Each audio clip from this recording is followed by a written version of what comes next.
What's up, nerd family? Welcome once again to the Poindexter Lounge. My name is Enosh, aka Enosh Fett.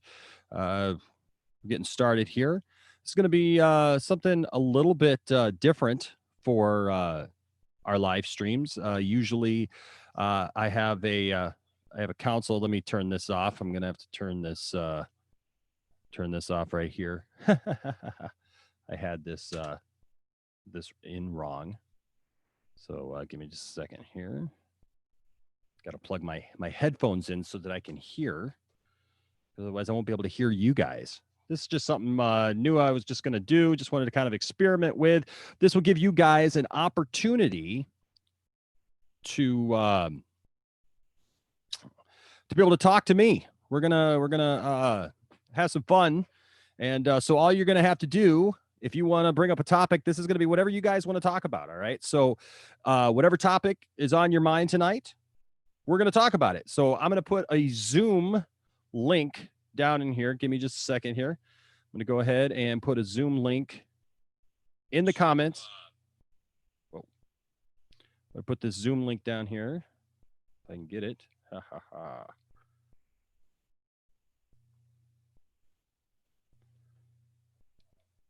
I love when stuff like just doesn't like work. You know, don't you love that stuff? Okay. Do. So we're gonna do.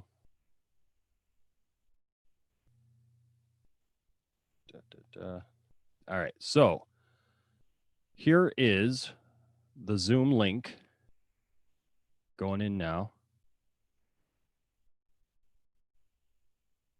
I'm gonna have to do it this way.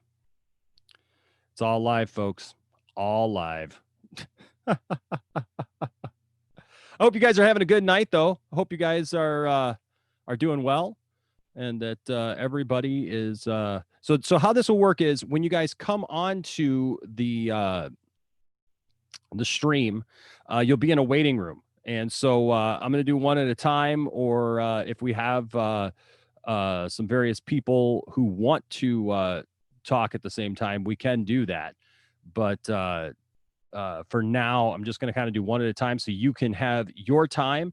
And so just if you're in there, just go ahead and stay in there, and then we'll get to you as we do it. So like I said, what you'll need to do is you will need to download the Zoom app if you don't have it already.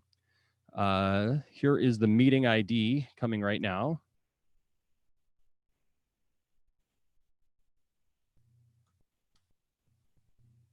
And the password.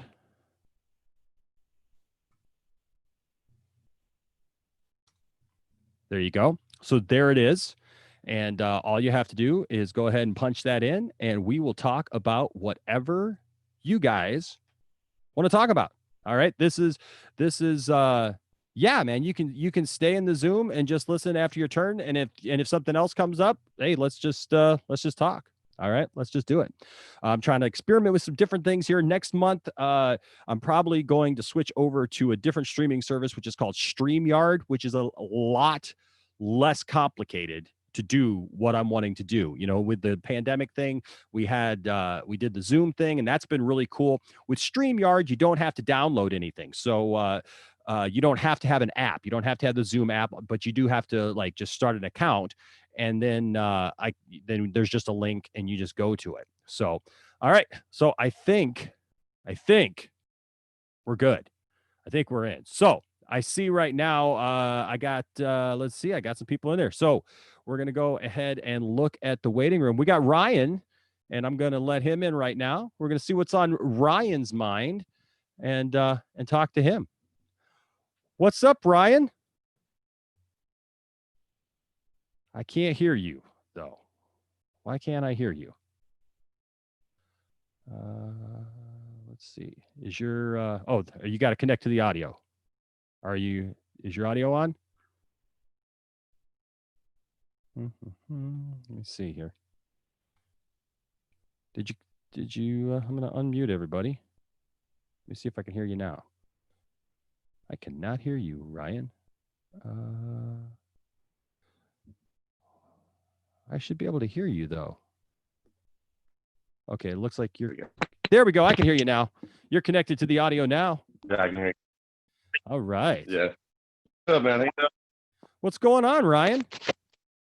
Nothing much. Just hanging out in my garage. I got a little man cave going on in here now. Oh I have yeah, my Nintendo hooked up out here. Yeah. nice, Certain nice. Hold times on, just. you're playing cell phone games all night. So Oh yeah. Let's see. I'm just make sure everybody else can see you too. I want to make sure that everybody. Yep, there you are. Okay, you're in. I'm in. It looks like this is working now. You guys are all my guinea pigs tonight.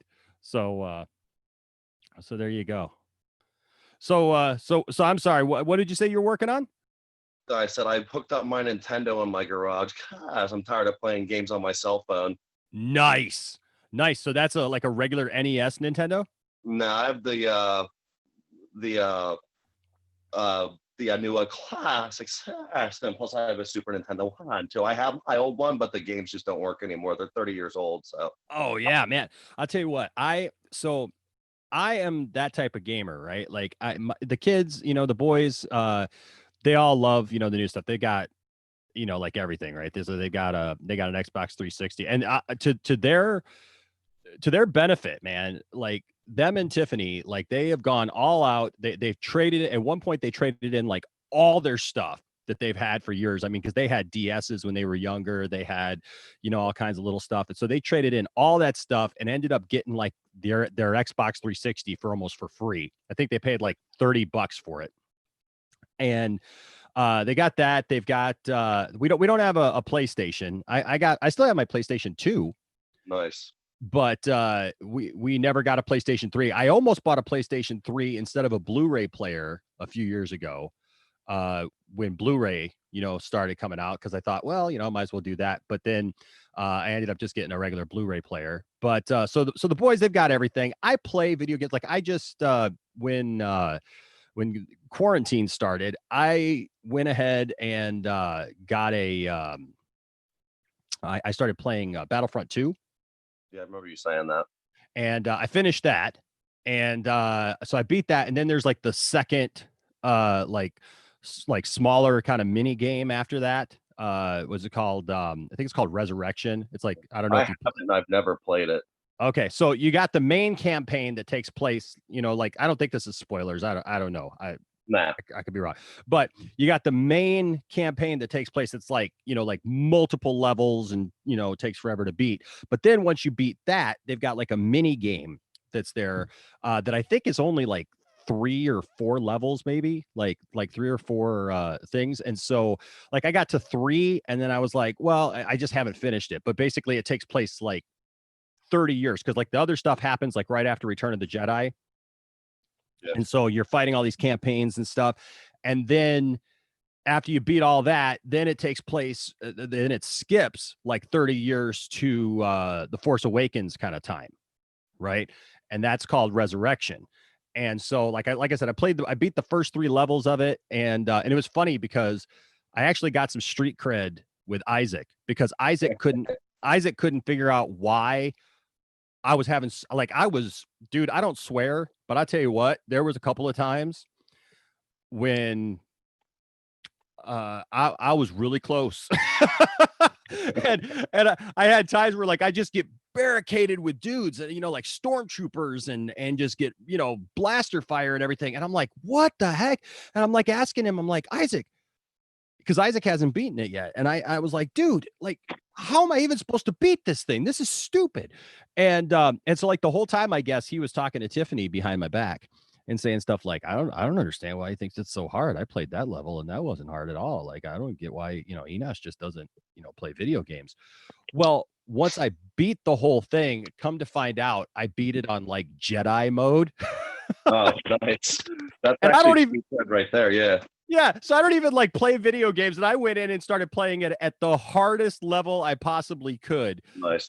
And when I discovered that, and I told him, I was like, I didn't even know. Like, and Isaac, I guess I earned some like cred with Isaac, because I was like, Isaac was like, oh yeah, well that makes a lot more sense. But usually, I say all that to say, usually I am all about um like my classic NES. I've got tons of games for my NES, dude.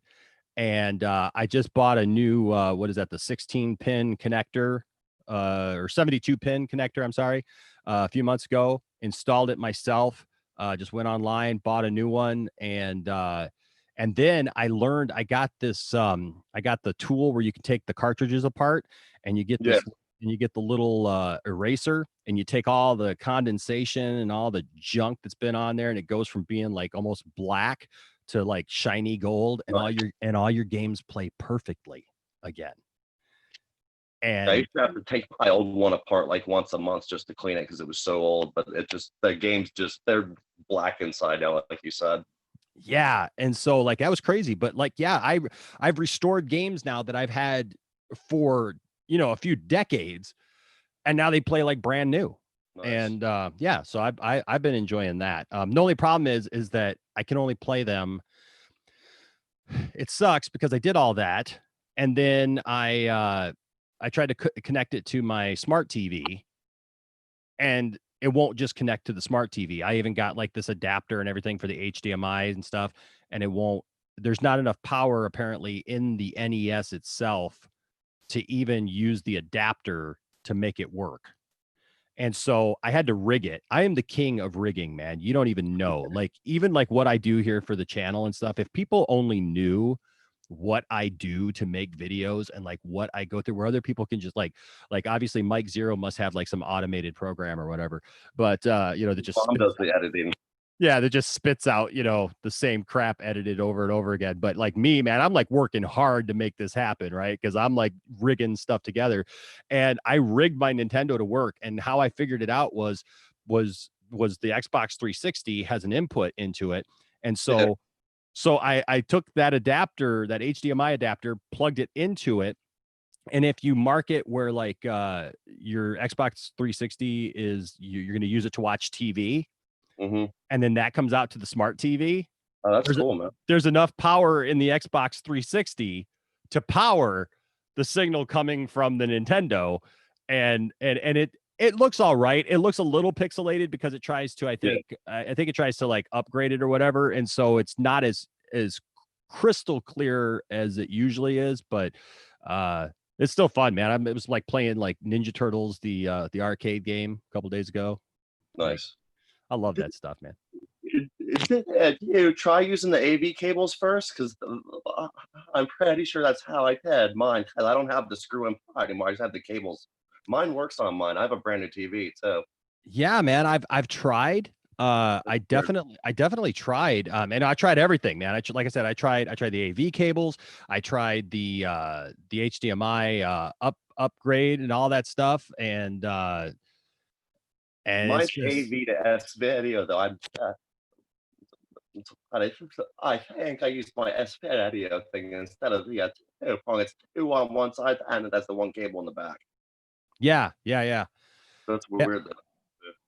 yeah, man. I tried everything, but yeah, it's crazy, man. It's crazy. But the things that we do, right, to make things work. You know? My original, but this I put like over 1,000 games on, and like some of the games I have, I'll never find again. Plus, I don't want to pay. Some of the cartridges now are 50, $60. Like, I just can't do that. It's crazy. Oh, I know, man. Some of my favorite games, it sucks when you find it and it's like, what? This is a Nintendo game, right? Um, They offered me $150 for my gold Zelda cartridge. I didn't do it because that's like my all-time favorite game for that. But like, they're that valuable sometimes. It's crazy. Hold on just a second, Ryan. Somebody's saying they're trying to join, but the password says it's incorrect. Hold on. The password is Poindexter. So right there, the meeting ID. So what we're doing tonight, just so everybody knows, Ryan is our first guest on the new. I don't know what we should call this, Ryan. We should I don't. we call it I'm the not. what's that?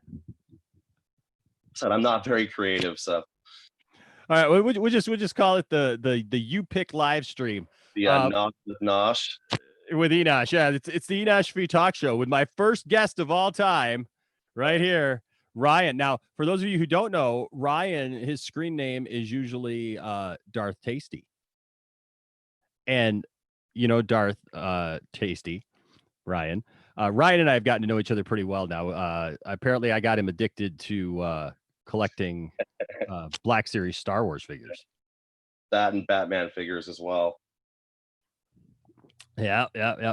Hey, so just so everybody knows, so there's room for everybody. So what you'll do is you'll just go ahead, follow the link, and then what'll happen is Ryan and I'll talk for a little while, and then once Ryan and I are done talking, I'll let somebody else in, and or if you got something hey that you want to talk to Ryan about, Ryan looks like he's a pretty good looking guy, and he's got some knowledge, and so if we bring something up and you're like, hey, I'd like to join in that conversation, let us know, and we'll try to get you in. Okay, so just know that I can see the waiting room, and like I said, we'll get to everybody as we go along here. But no, you're talking about the price of video games. So my favorite game growing up was Contra. Do you remember Contra? Nice. Oh yeah. I still know the code for it. So the up, down, left, right, B, A, start or select start for 2 players. Yep. Yes, sir. Yes, sir, man. I tell you what, that was my game. That was my jam, dude. Contra was, oh man, I loved Contra growing up, and I wanted it so bad. And yeah, it was like a $50 game. And Yeah. Tiffany found it. Tiffany found it for me for man, I can't remember what birthday it was, but it's probably like 3 or 4 years ago. She found it for me for like $25. That's a good deal. Yeah. Oh, it was a great deal on that cartridge, man. And I tell you what, yeah, I cleaned it all up. It plays just Nice. just beautiful now, and I love it so much, man. I enjoy it. And another one, one of my all-time favorite. I love that era, right? Like Oh yeah. that. Oh my gosh, the games back then, man, were so good. And um, one of my other favorite games was Mike Tyson's Punch Out. Yeah, that's a great one too. Oh my gosh, I loved Mike Tyson's Punch Out, and so yeah, that was good stuff, man. And fighting Mike Tyson. Now, did you ever beat Mike Tyson? Once or twice, yeah. It's all timing though, so you have to be quick. That's right, man. He'd come in there and you'd just be like, dun dun dun dun dun dun dun. The first minute, and after that, it's just dodge, dodge, dodge, punch when you can. But That's right. You'd go in there try to throw punches, man. I remember the first time I ever fought him, I was just like so nervous, like, oh my god, it's Mike Tyson. You go in there like you throwing a punch, and he just looks at you, uppercut down. I had to cheat and use the code until I was about 20 something. I actually can't him. I could never get past that Super Macho Man punch. Oh man, yeah, Yeah, his twist punch. that spin punch, man, was crazy. But man, yeah, I loved that game. I loved Mario 2. What was your favorite Super Mario Brothers back then? Probably 3. Uh, 2 was fun. 1's obviously like is like a super classic, but I just love 3 because it had like the wings where you can fly and all that stuff. It changed Mario, you know. Yeah, oh for sure.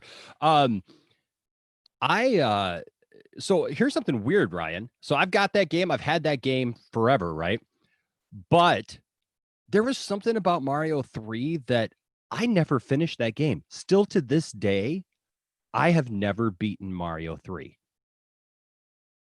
I've done it 3 or 4 times. You get like 30 wings after you beat it the first time, and then you can just fly through the whole game a second time. But Yeah, it just that game it took I don't know, it took me so long to get through it, it seems. Like it was a pretty long game. And I was the first one of all my friends to beat Mario 2. Now Mario 2 is probably my favorite. I liked the style of the game. It was just yeah, different. It was different than the other games, different, yeah. you know? And that's what I liked about it. And so but yeah, man, I really enjoyed it. And I don't know that I ever beat 2, actually. I might have, but I don't remember. Oh, that was good stuff, man. I used to love that game. And it's funny because I always used uh you always used Toad in that game. Unless you were on World 4, the Ice World, then you use the princess. So I'd Yeah, only use yeah, Toad and only use the princess. And then at the end of the game, when you beat the whole game, it shows like how many bosses each person, yeah, beat.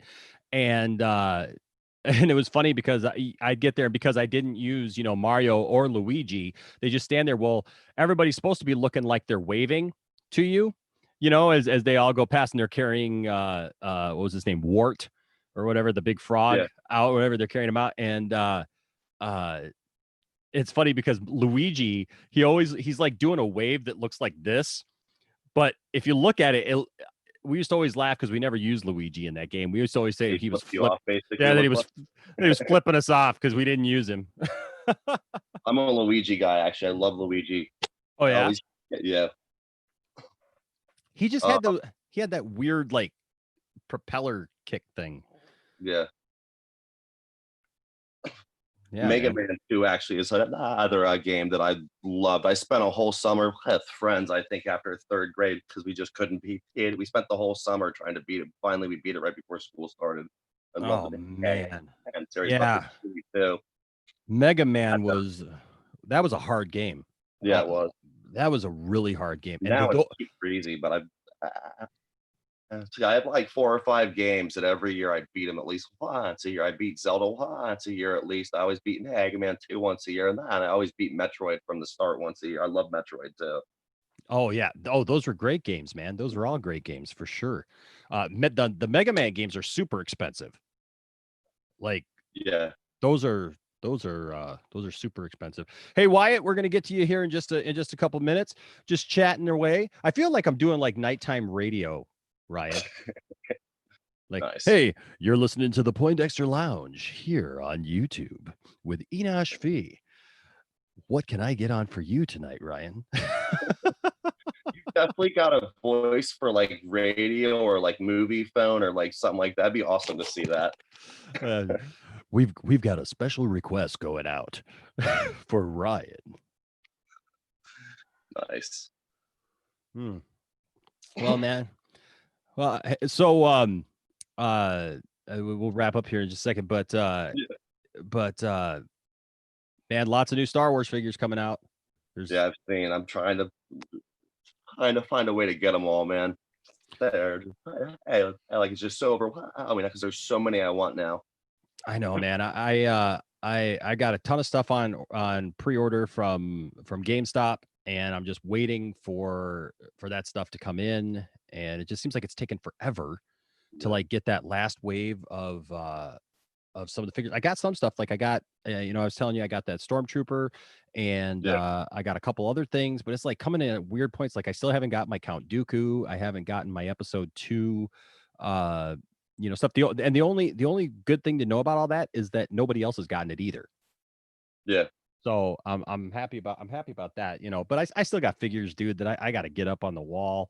Like I got figures just sitting around here, You need a bigger room. Man. That room's already maxed out. It looks like I so. know, dude. I got figures like laying around my desk now, and I don't know.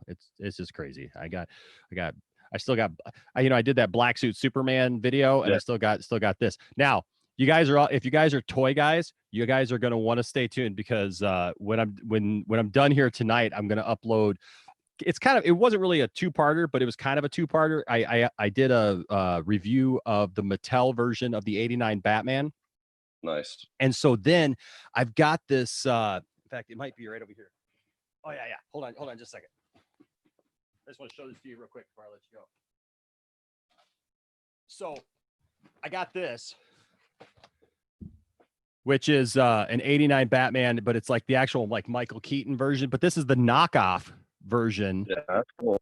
And this costs a lot less than the real version costs now. NECA made the real version, and now on the aftermarket, this is like over $100. But this is the knockoff version. So I bought one, but my bat symbol was a little messed up, and so I was talking to Tiffany about it. Like before, she didn't know that I bought it, and so she bought me one, which was crazy. Like she went online, she found it, and she bought it for me, and so I had two.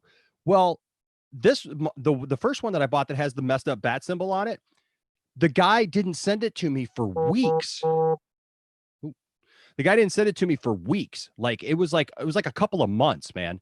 And finally, like he messed up, and when it got here, it was all crushed and like looked nasty and stuff.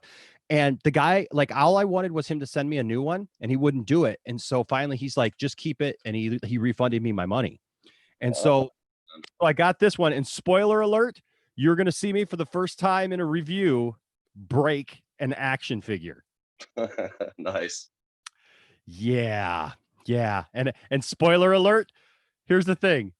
That's why I titled it like what to expect when you buy a knockoff figure versus a real figure, because I came back to check my the second one I bought, because in the video I actually say, well, it's okay because at least I have that second one that Tiffany bought me, right? Well, I forgot. All I did was drop this in its protective case on the floor. Take a look at that leg. Yeah. Yeah, that Uh, leg's broken off too. I didn't realize it.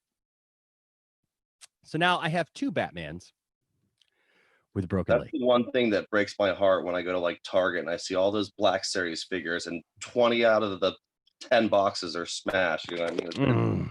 drives me nuts. Like, It's hard, man. It's rough. Well, hey Ryan, thank you for yep, being my first guest. Hey, stick thank around. you. Stick around if you think of anything else you want to talk about. Yep. Definitely join back in. All We're gonna right. we're gonna move on. But hey, man, thank you so much, and stay nerdy. Nice shirt. By the way, I love that shirt. You like that? Yeah. Tiffany's got the exact same shirt. Landon stopped me tonight and said, "Hey, isn't that Tiffany's shirt?" And I said, "Nope, nope, that's my shirt." So Nice. yeah. So hey, thanks, man. Thanks for joining me, man. Yep. All right, we'll talk Yep. to you later. All right, So, man. Have a good night. all right, man, we'll talk to you. So we had Wyatt waiting in there next, but we just lost him, and so so Wyatt, hopefully you come back, man. We're just gonna talk for a little while, and so we want to give everybody a chance. But I do have, I'm guessing this might be Pelican. It's just saying iPhone, but we shall see. We're gonna admit, I love this. It's like a secret thing because we don't know who it's gonna be, right? Until we open it up. So here we go. We're gonna open it up. We're gonna admit this person to the lounge. And who is it? They're connecting to audio. I think they've stepped away for a moment.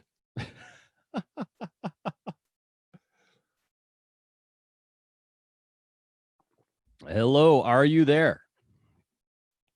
They may have said they probably got in there and then, hey, there he is. There's the man. What's up, Pelican? Yep, you're still connecting to the audio. Oh, you did not connect, it says. I know I can't hear you. Hold on a second. Let me see if I don't know if there's anything I can do on my end. Let me see. Nope. I think you gotta connect to the audio down on whoops, on your thing. Oh, and he's gone. All right. Well, hopefully he comes back. Wyatt's back, so we're gonna go ahead and admit Ryan and or Wyatt. I'm sorry. Did I say Wyan? I meant what's up, Wyatt? Oh, he's connecting to the audio too. This seems to be an ongoing like theme. It appears is connecting to the audio.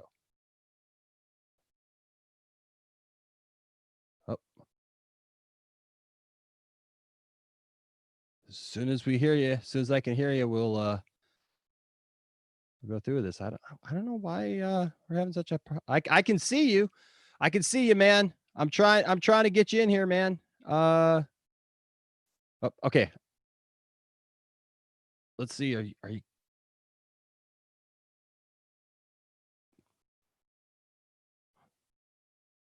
huh? I can't hear you, man. That's weird. Okay, yep, I'm waiting. I'm waiting.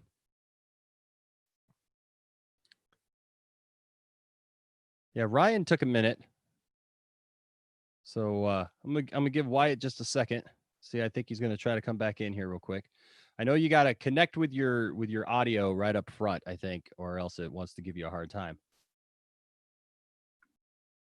We're just chilling tonight. So for those of you in the chat room, whoops. Okay. Wyatt's back. We're gonna try it again.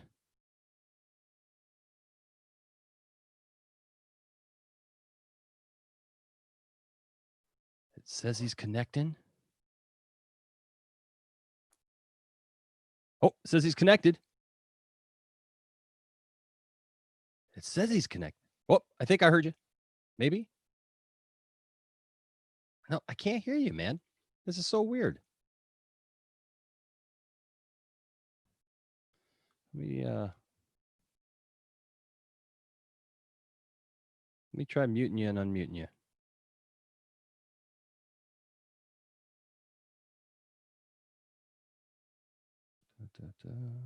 I cannot hear you.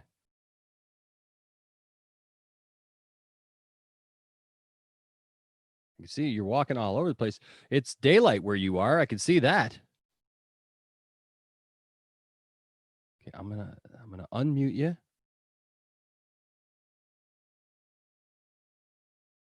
I'm gonna try. I'm trying, Wyatt. I really am, man. I'm trying.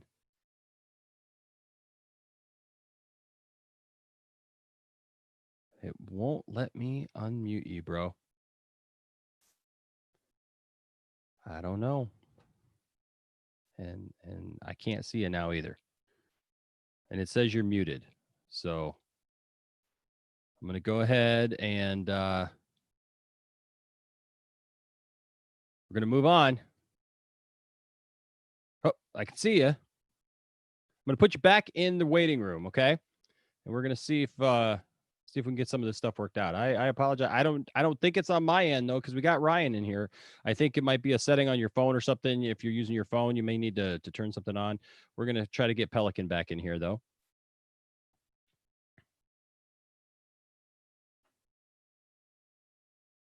Pelican is joining, it says.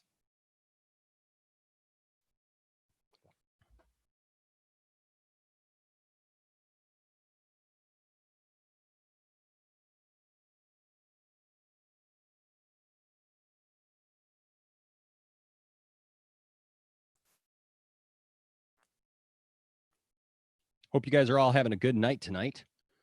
Let's see. While he is joining, let's see what's. Oh, there he is. Hopefully he's connecting to audio. I can see him. He's a good-looking guy. Pelican is.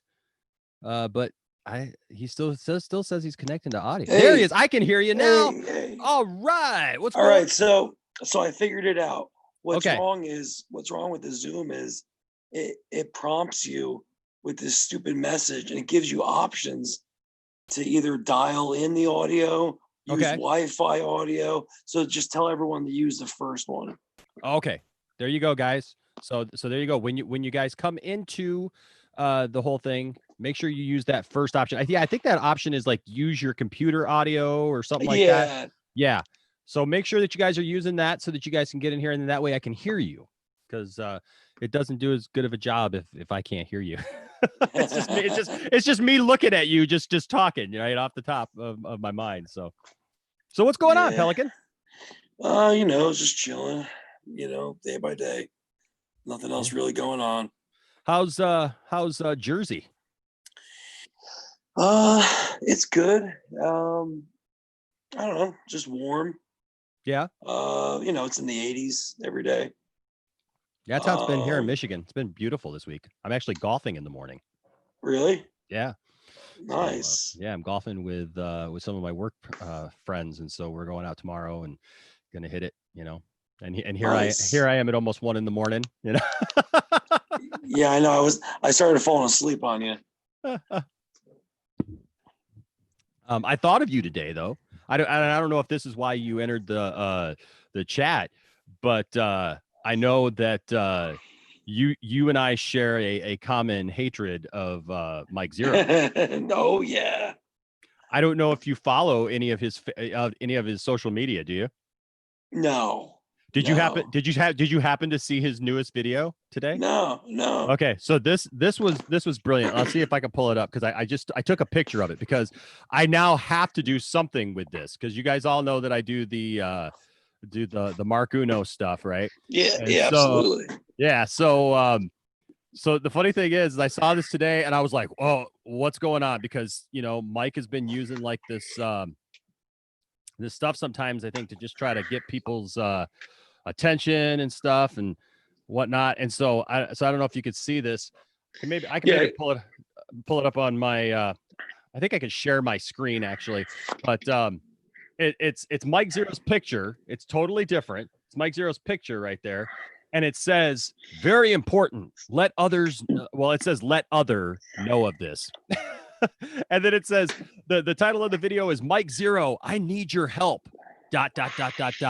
This is serious! Exclamation point. Not a joke. What? Yeah. And then like actually on the thing there, it says, I need your help. This is serious. And I'm like, Okay. well, okay. Now I'm intrigued. You know, I'll bite. I'll go see what this is. And so I get on there apparently, and it's not funny, but it kind of is. What is it about?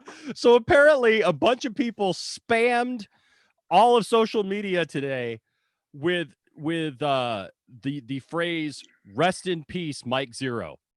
Okay, I love it already. Yeah, and so like people spammed the internet with "rest in peace, Mike Zero," and then like stuff like "gone but not forgotten, Mike Zero," and like all this stuff, making it appear as if Mike Zero had passed away. Okay.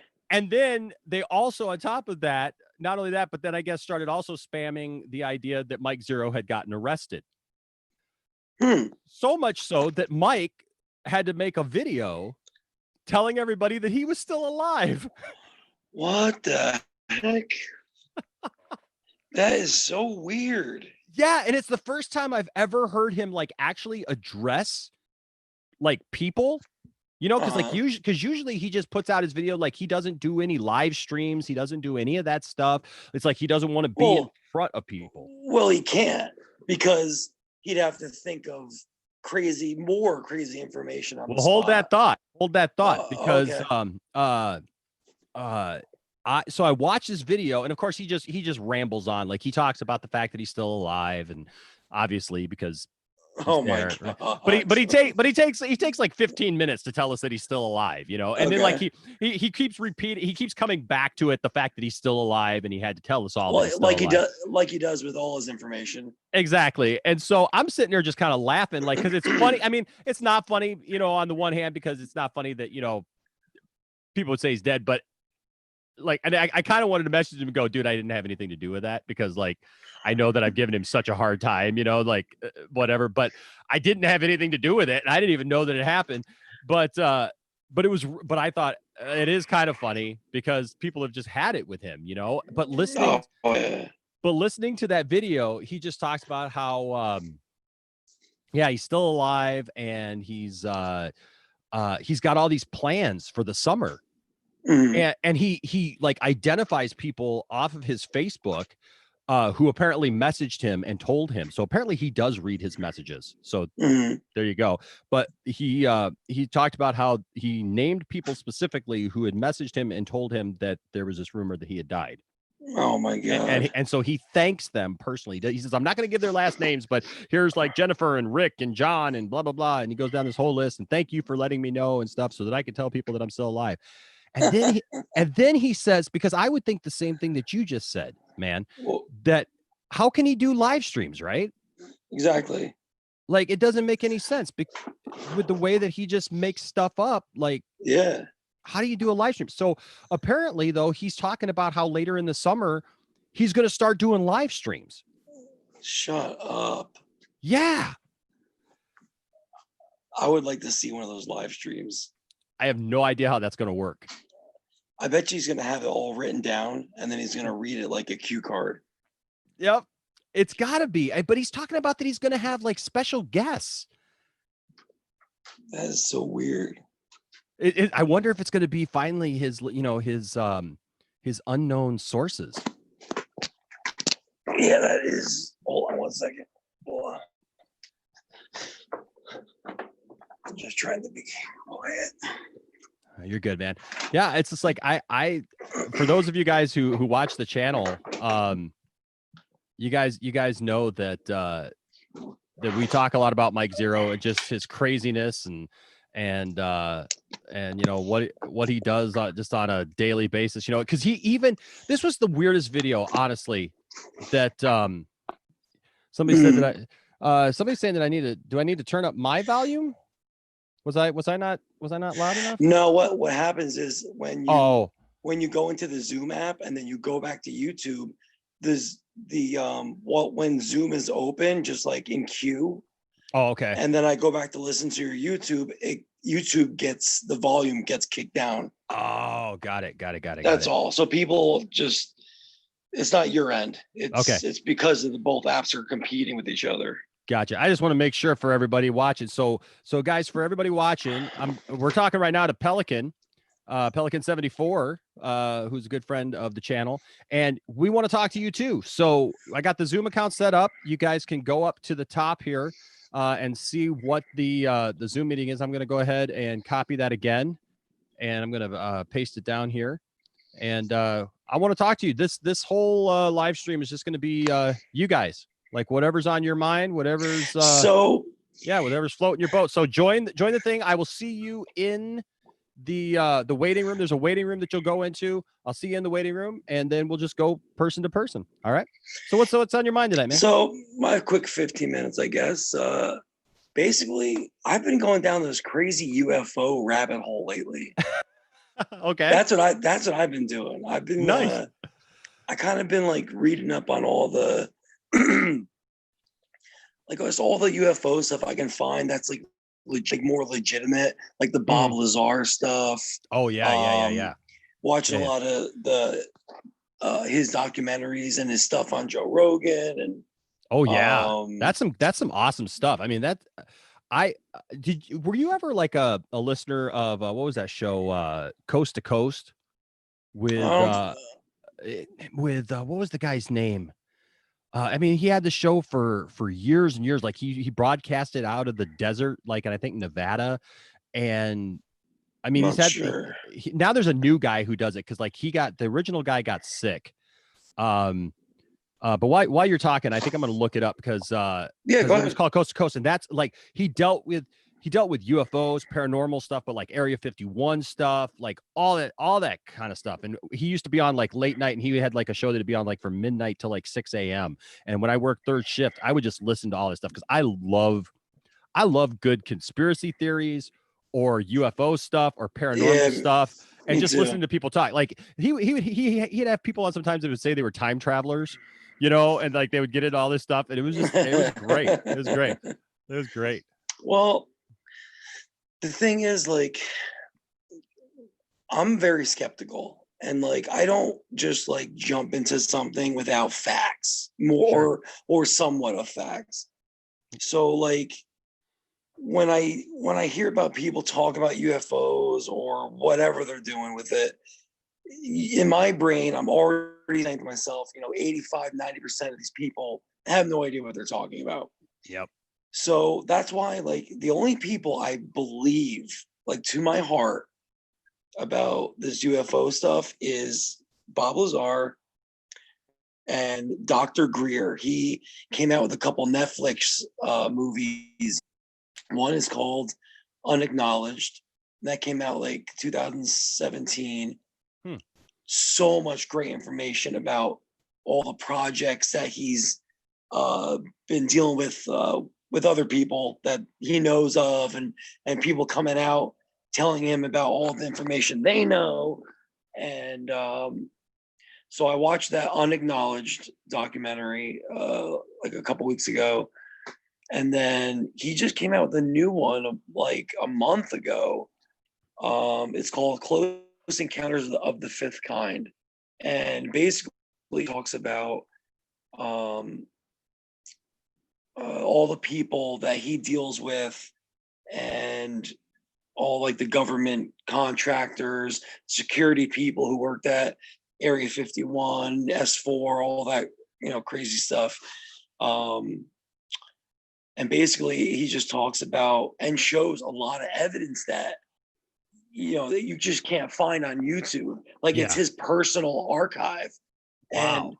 And a lot of it is really insane. And it really turns your head around on this whole UFO thing.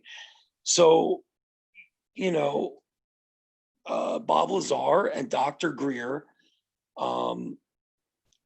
they're just, they don't know each other, but all their stories and information click, because a lot of things like Bob will say Dr. Greer will say the same exact thing, but more elaboration on it. Oh, wow. And Bob Lazar talked about how there's 9 UFO spacecrafts in the desert, and Dr. Greer said the same exact thing. And they talk about there's a base, an underground base actually no one knows about in Arizona, in the desert, and that's where they hold the 9 crafts. It's not at S4 anymore.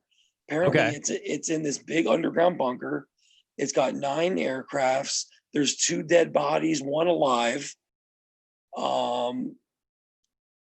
Of course, and I'm skeptical, but a lot of information that these guys are talking about just make complete sense.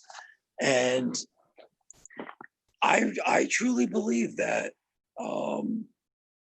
I really truly believe that these things exist. Something going on. Yeah. What's wrong? No. I was saying what you're saying. Yeah, I mean, there's something going on. Yeah. So that's what I've been into lately. Just wow. jumping down the UFO rabbit hole. Well, you know what? I'll tell you what, man.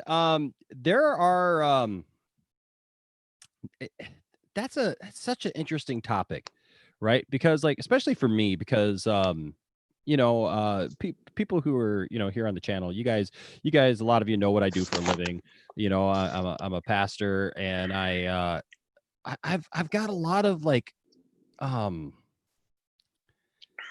don't know. I just feel like I have a lot of different thoughts on that whole thing, right? Because there's part of me that wants to say no, like you said, because like everybody who wants to come out and say that there's aliens and there's UFOs and there's this and that, right? That half the time they're crazy. Yes. You know what I mean? And so you just kind of got to look at that. And I'm the type of person, man, like even with what I do, right? Like I'm very critical of people who I'm just very, I dissect things. I try to call things the way they are. Right. So like, even when it comes to religion, like I call things the way that they are. So if I see somebody doing stuff that I think is absolutely ridiculous, somebody out here, these faith healers and stuff like that, try to convince people that they're growing people's legs and, they're going to heal them and all this stuff, and hey, put your money in the basket and all that crap. That stuff ticks me off. Right. It really ticks me off because I know a lot of good people who are trying to do good in their community and trying to make a difference. And so like, I'm not one of these people who's just like, I don't like BS, I guess, in general. I agree 100%. And so, and I think that's why I get along with so many different people from so many different walks of life, because I tend to not really have an agenda. When it comes to stuff, it's like, I'm willing to learn from other people, and I hope other people learn from me. And it's mutual, right? But like you said, the alien thing, it's weird, but like the UFO thing, because it's like, what the heck is this, right? Like, and I was born in Las Vegas, so I got a lot of friends from Nevada, right? Who've seen some weird stuff. And every once in a while you come across somebody, like you said, like I mean, the Lazar stuff is fascinating. It really is. And then every once in a while you come across somebody that it's like they've had an experience, they've seen something. And I'll be honest with you, when I was, man, what was I, like 17 years old, me and my friend Rusty, we saw something that I still can't explain.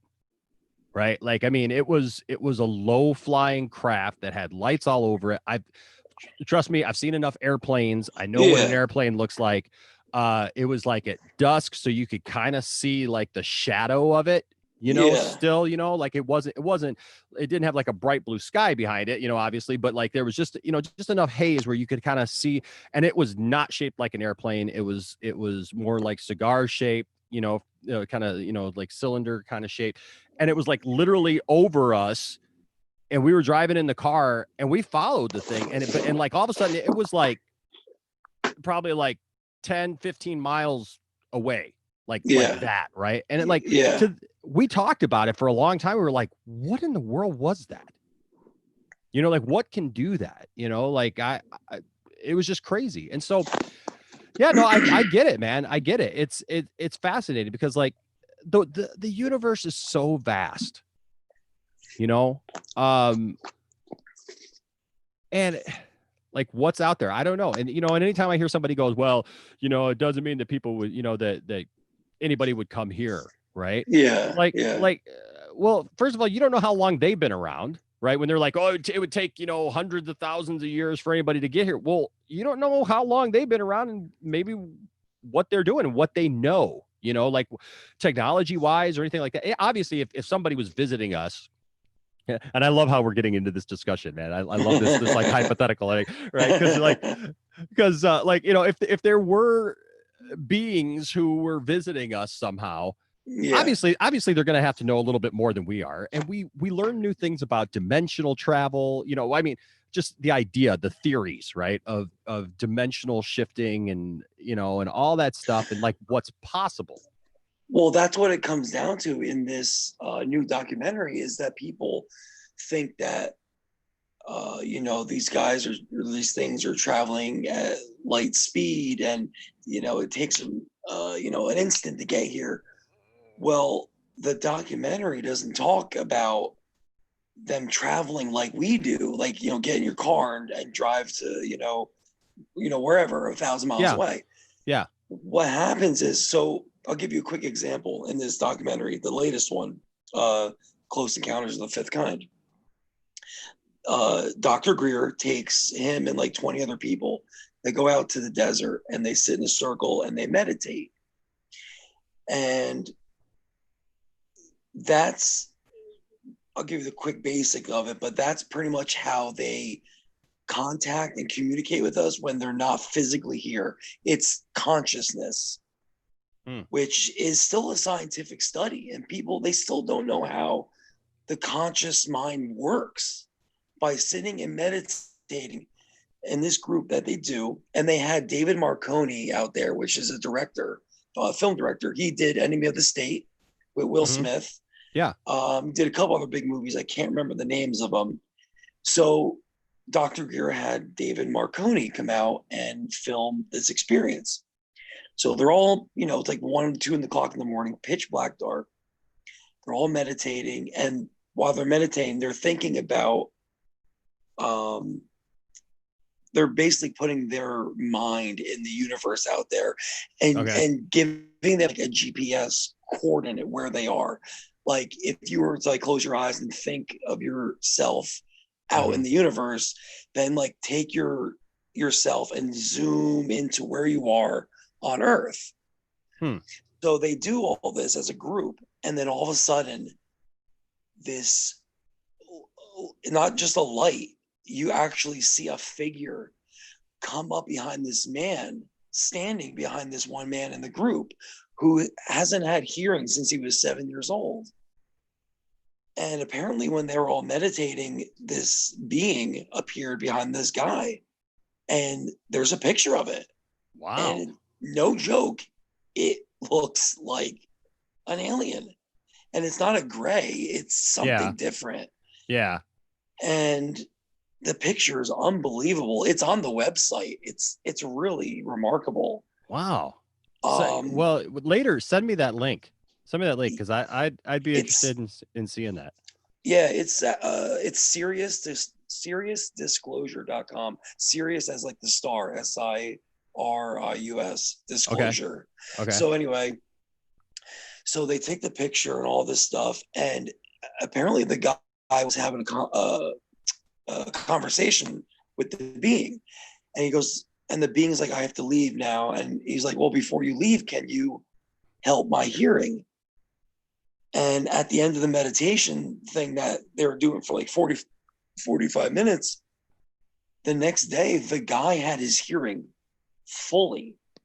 Wow. And it's all documented, and all the evidence is on the website. Wow, that's interesting. That's crazy stuff.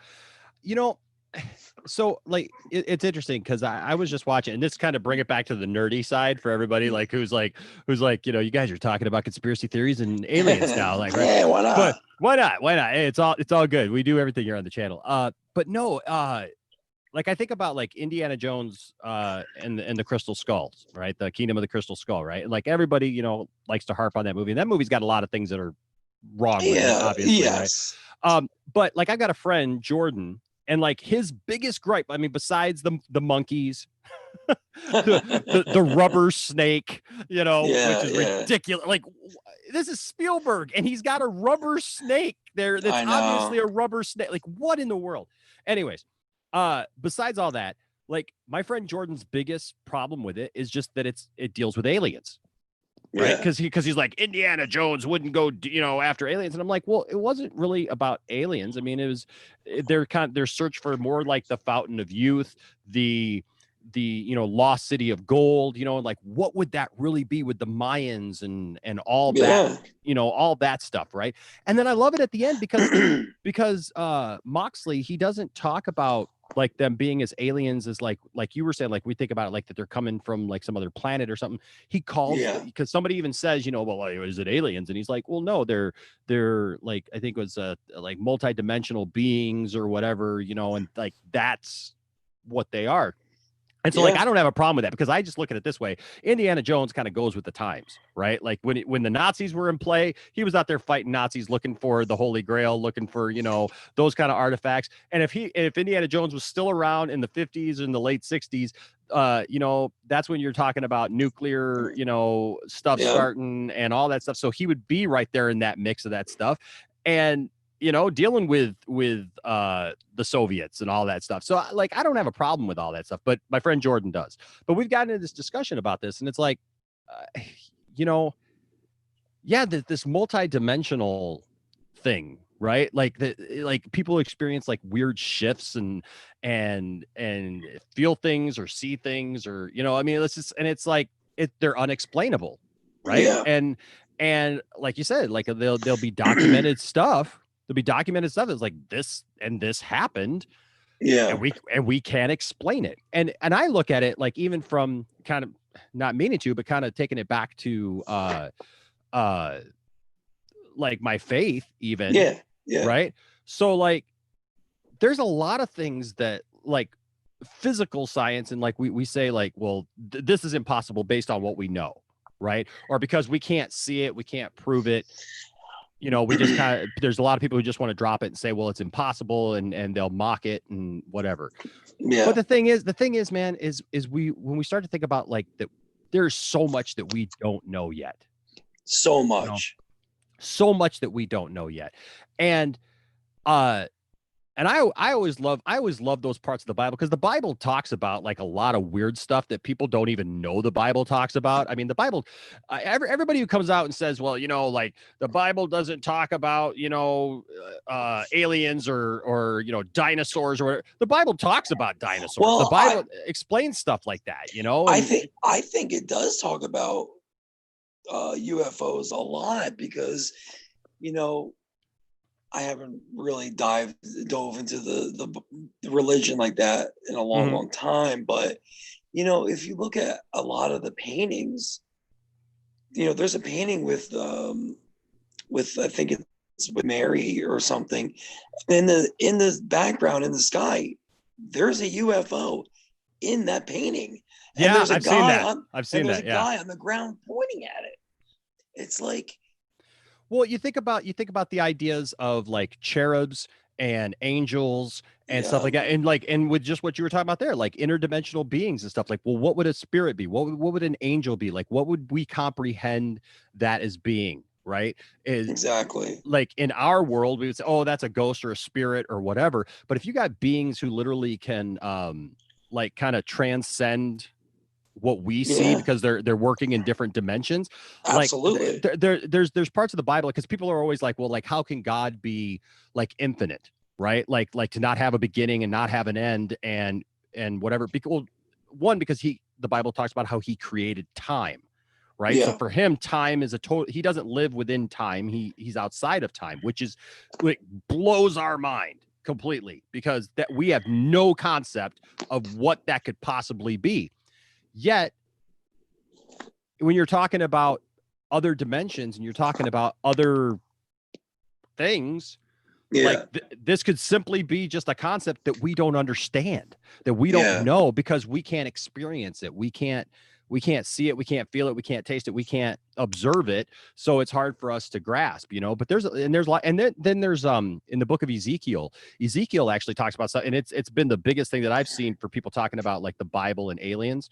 Yes. Ezekiel talks about how he looked up and he saw in the sky these lights, and they were spinning, and it was like a wheel within a wheel.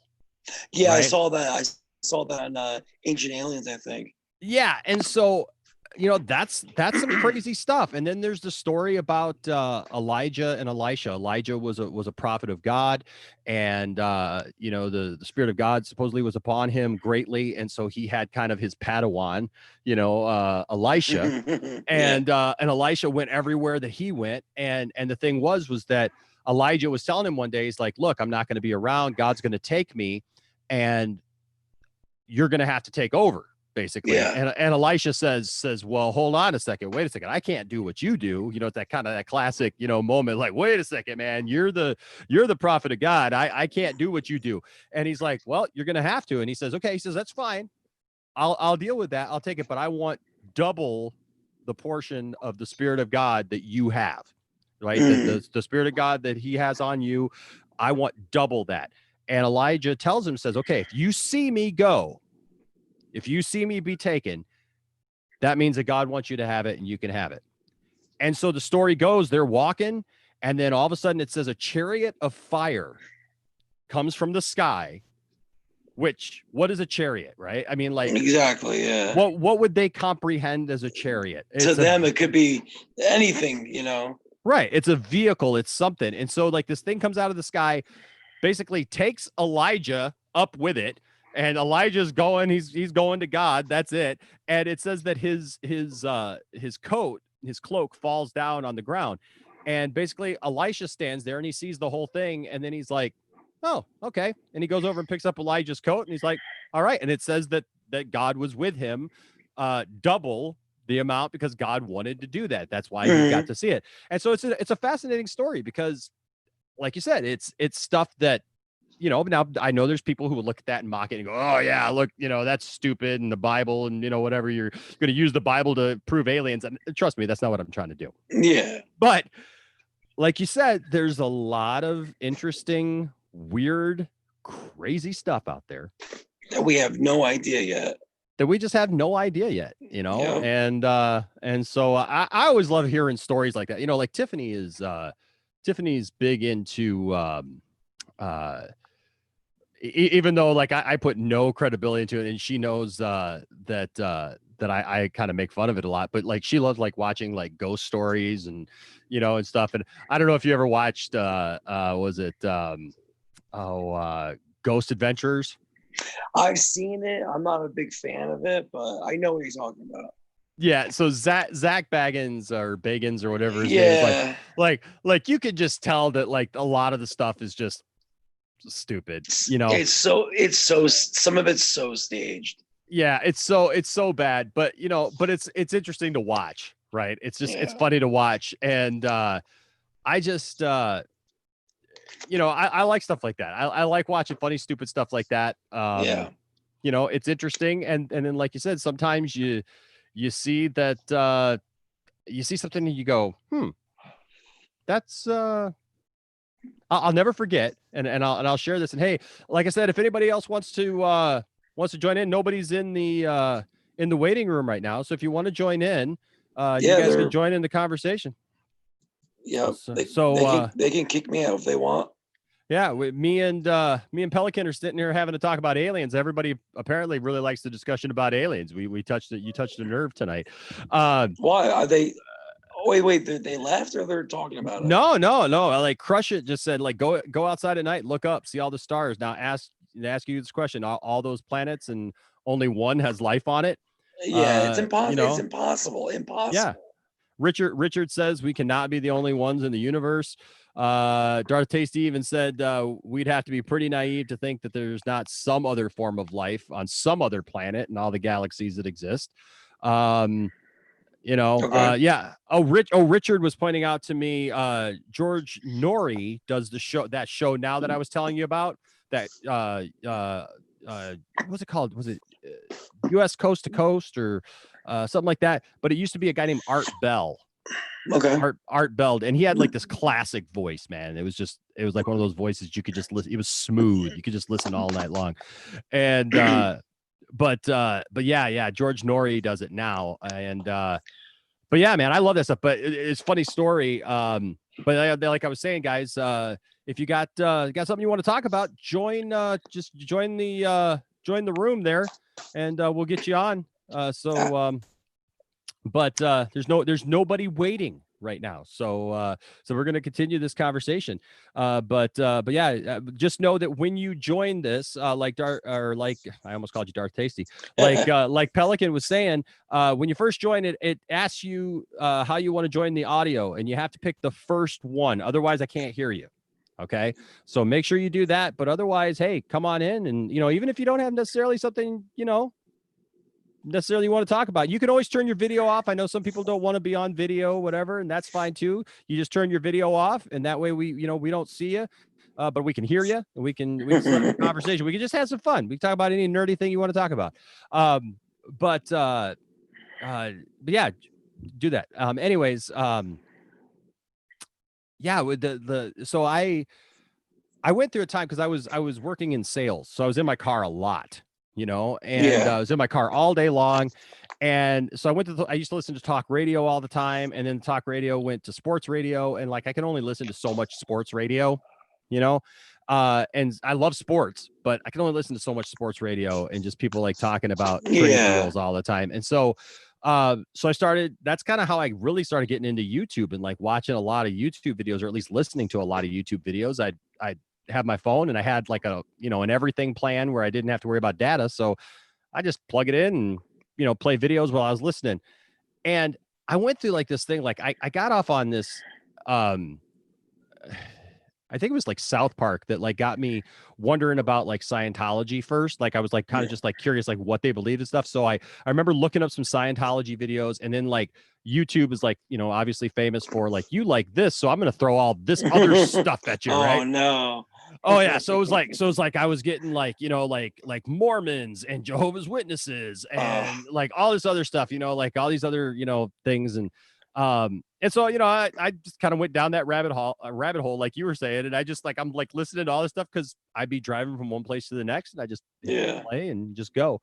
And so somehow, and I don't even know how I fell on it, but I fell on this video that it said a scientist was talking about flat Earth, right? And I'm like, oh, this is gonna be great. I gotta listen to this, right? And it's like an hour-long video, and I'm like, oh, this is gonna be classic. Like this guy is gonna be talking about flat Earth, and I'm gonna be laughing about this, the whole time I'm listening. And I remember I put it on, and this guy starts talking, and he's like this really kind of cool, calm, collected black guy. And he was British, so he had like a British accent, and he's on this program, and he's just kind of talking, and he's just very mellow, and they're interviewing him, and he's just talking about all this stuff about flat Earth. And I remember I got like 43 minutes into the video, and I had not laughed once. Yeah. Right. And I'm like, what's all that about? And so like I remember coming home, and I told Tiffany, I said, this is weird. I said, I listened to this whole video today, and like, yeah, I kind of got some questions now. Like you didn't laugh. It caught your attention. Yeah, I was like, wait a second. Well, yeah. Well, if the world is round, then why is this and this and this, right? Like why doesn't this work, and why doesn't this happen? And I remember Tiffany looked at me and laughed. She goes, "Oh, great, now you're going to become some flat earther." And I'm like, no. And she's like, yeah, like I believe that. And she was giving me a hard time, but it was so funny because like I spent like a month like watching every flat earth video I could find, because I was fascinated by how people were just so convinced that the earth is flat, right? And how they just how they would talk about it. And it's like you expect these people to just be wackadoodles, and there are some that are, that are just absolutely. crazy, that are absolutely certifiably crazy. But man, I there was a lot of those videos that I was like, dang, like I had to go find other videos just to tell me why that this guy wasn't right. Because I didn't have an answer for this and this and this. And it was a fascinating couple of weeks, to be honest with you, because I was like, man, this is so weird. But it made me want to, what I'd really love to see is I would love to see a movie made about flat Earth. Well, there is a couple of documentaries, not like a documentary you talking about? No. Like Like I would, yeah, I would love to see a Hollywood movie. Now, the problem is, I think, is if they made a Hollywood movie about flat Earth, people would see that as some kind of conspiracy that Hollywood's really trying to tell us that the Earth is flat, because that's how their mind works. Is like, oh, well, if somebody talks about it, or like there was a commercial that had a dome on it, and they're like, oh, see there, they're trying to tell us, the Illuminati is trying to tell us that the Earth is actually flat and there's a dome and everything. But no, what was that? There was a movie that came out a couple of years ago, because I thought it was flat Earth when I first saw it, because it starred Natalie Portman. It was like a weird movie. I can't remember what it was called. I didn't see it. Talk about Annihilation. No, not Annihilation. It was something like that. Yeah, it was something like that. But I remember seeing the preview for it, and I thought it looked like it could have been like a flat Earth thing, because they walk through like a barrier or something like that, and on the other side, like there's this other world kind of thing, and it looks like it's all perfect and stuff, and then I guess they start getting attacked and everything. That's Annihilation. Yeah. I think that's it. And so like I thought when I saw that, because it was like right around that same time, and I was like, oh wow, that no way there's like a flat Earth movie, and then it turned out that it wasn't that it. But I would love to see a Hollywood movie about like, because they say that there's like this 200-foot ice wall or whatever, and then like there's a dome, and you can go beyond the dome, but nobody's ever done it. And it's basically like a humongous version of like the Truman Show. Yeah, that's basically what they think. Yeah, and so but so I just thought it would be a fascinating idea for a movie where like, like somebody, creates this expedition, like has to go through all this stuff because like the government doesn't want you there apparently. And like, it is weird because like all the nations of the world apparently signed a treaty. Like there was like this big expedition to Antarctica, and like they did all this studying, they did all this stuff. And then like, apparently when they pulled out of that expedition, like the findings were never really revealed.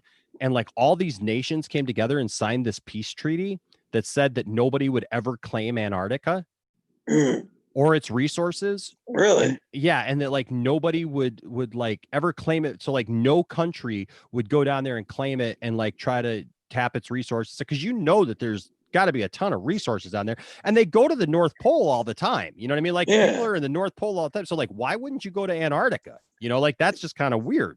That is weird. And so there's all these nations that signed this treaty, and I can't remember if it was like was it in the 30s or the 40s that this happened. And so like there's expeditions down there, and there's like science stations and stuff like that. But as far as like anybody going down there, like you can't just go down there. Like there's parts of it, like on the edge or whatever you can go to, but like if you go so far, they say that you are met with like people who send you back, because apparently it's really dangerous too, because the seas are really choppy and everything. But yeah, it's like some weird, fascinating stuff. And then it's like weird stuff too, like that the United Nations, their logo is the flat Earth map. Really? Yeah, that's weird. That's weird. That sounds like another rabbit hole that you have to jump down. Dude, I'm telling you right now, it was fascinating because like I'm like, why would the United Nations adapt the flat Earth map? Because their logo that's on everything is exactly what the Flat Earth Society uses as Wow. their map. It's supposed to be like the aerial overview of like where all the Yeah. countries are and everything. And so I always thought it'd be fascinating to see a movie like that, like some expedition goes out there, these people who are flat earthers, and they're just going to prove it. And they go out there, you know, kind of like I'm just like imagining like Close Encounters of the Third Kind, Indiana Jones, you know, style craziness, you know, and they get there and they actually go through the door, like they get past the 200-foot, you know, ice wall or whatever, and they get out there, and then like they get out there, and then like once you pass through, like what's on the other side? That'd be like, interesting. I think that would what's be out kind there? of cool. So Hollywood, there you go. There's an original idea, something different, you know. Trademarked by Poindexter Lounge. There you go. There you go. So well, I love it. It's spurring conversation. Good. Crush It says, if the earth is flat, someone tell me where the edge is so I can fall in space. Yeah. And then Caleb, what's up, Caleb? Caleb says there's a theory that the earth is not flat, but in fact a sphere, except it's hollow in the middle, and there's a civilization of aliens in the middle of the sphere. I've heard that too. Yeah, I think I heard something like that too. Yeah, where there's like there's another one during that whole time, man. It was like there's all kinds of crazy things that people believe. Dude, there's so many things that people talk about and they just get sucked down. The thing is, like, a lot of the people who believe the earth is flat and stuff like that is, you know, actually Dr. Greer was talking about people like that is usually when they believe something like chemtrails, all that crazy stuff, is because it's not that they're crazy. It's because it was some kind of theory to their reasoning. Like, it's like they believe in something because they lost something in their life that they don't believe in anymore. Oh. So it's not like everyone went through some crazy trauma, but it's as if like, it's like if you keep telling yourself a lie, all of a sudden you believe it. You know what I'm saying? Yeah. It's kind of like that. Huh. Yeah. That's an interesting concept. Yeah, because like I'm always amazed, like when people like try to find like all this evidence of just crazy stuff, you know what I mean? Like all these, you know, like the lizard people stuff, you know, the like all these celebrities and stuff are Mark Zuckerberg is a lizard alien or something. Yeah, I like my favorite one is like they got a few where like they show like news broadcasters and stuff, and it's like it's obviously like it's like old footage or whatever, or it's like pixelated footage, and I'm sorry, but like if it's not HD and you're not there, if you're recording it on your camera phone or something like that, you're gonna see things that aren't really there, you know. And it's like this was what like there's all these videos here on YouTube that you can find where it's like their eyes change, right? Oh, so when they start like glitching out. Yeah, you know, like weird stuff like that. The only thing that sometimes I believe might be true is we're living in a simulation. I could see that. That right there, and I don't know. Let me pose the question to you, and maybe this is the question of the night for everybody. Right. Here's the question tonight. So I'm interested to hear what Pelican has to say about this, but I'm also interested to hear what you guys have to say. So, you know, Matrix 4 is getting ready to come out. Oh, right? yeah. They're still trying to make it, obviously, because, you know, everything's shut down right now. But when they finally get it up and going, they're going to make this Matrix 4 movie. And The Matrix was a really fascinating movie because, like, it really kind of played into a lot of that. You know? Oh, yeah. It was almost like Terminator on crack, you know, because it painted this picture of machines. And did you ever, Pelican, did you ever watch the Animatrix? The what? The Animatrix.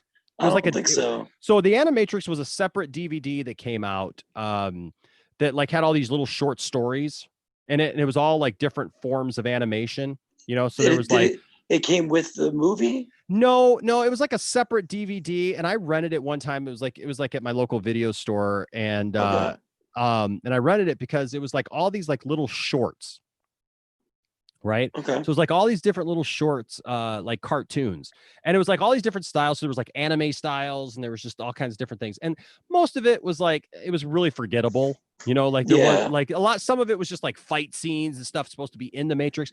But the one that stood out was it told the history of the Matrix. Hmm.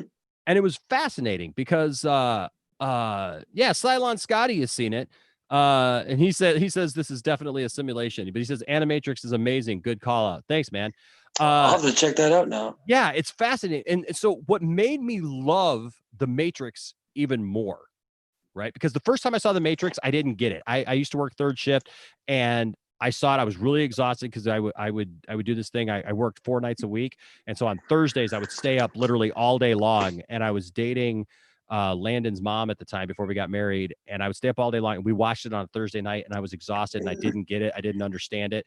And then skip like 5 years later, like I'm sitting up one night, and the Matrix was on, and I all of a sudden I loved it. I was like, I got it. Like, cause I was watching it on Arrested Mind, and I was like, whoa, this is awesome. And then part 2 was on. And then Landon's mom actually wouldn't go to the theater and see part 3 with me. So I went by myself, literally the last day that the Matrix 3 was in the theaters, and watched it myself. But, but no, so it told the story of how the Matrix came to be in that world.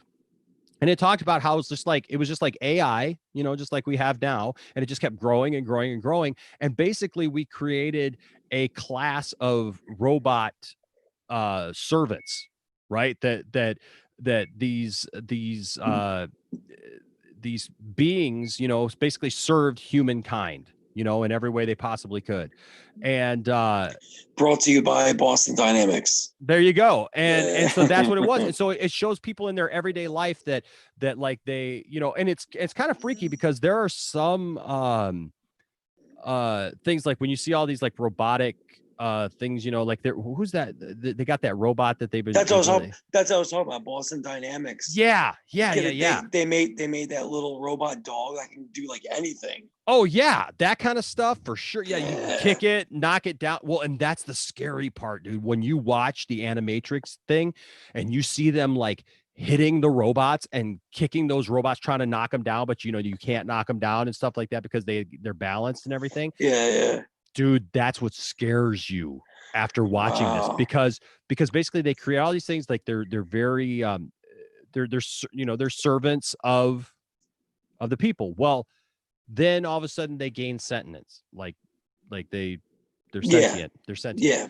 And so they want to be recognized as such. They don't just want to be servants anymore, and they want to live alongside humans.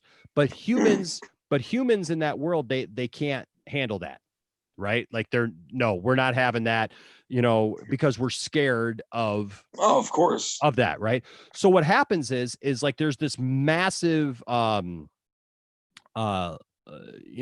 just extinction kind of thing, like we're very very much it's very much like the Holocaust.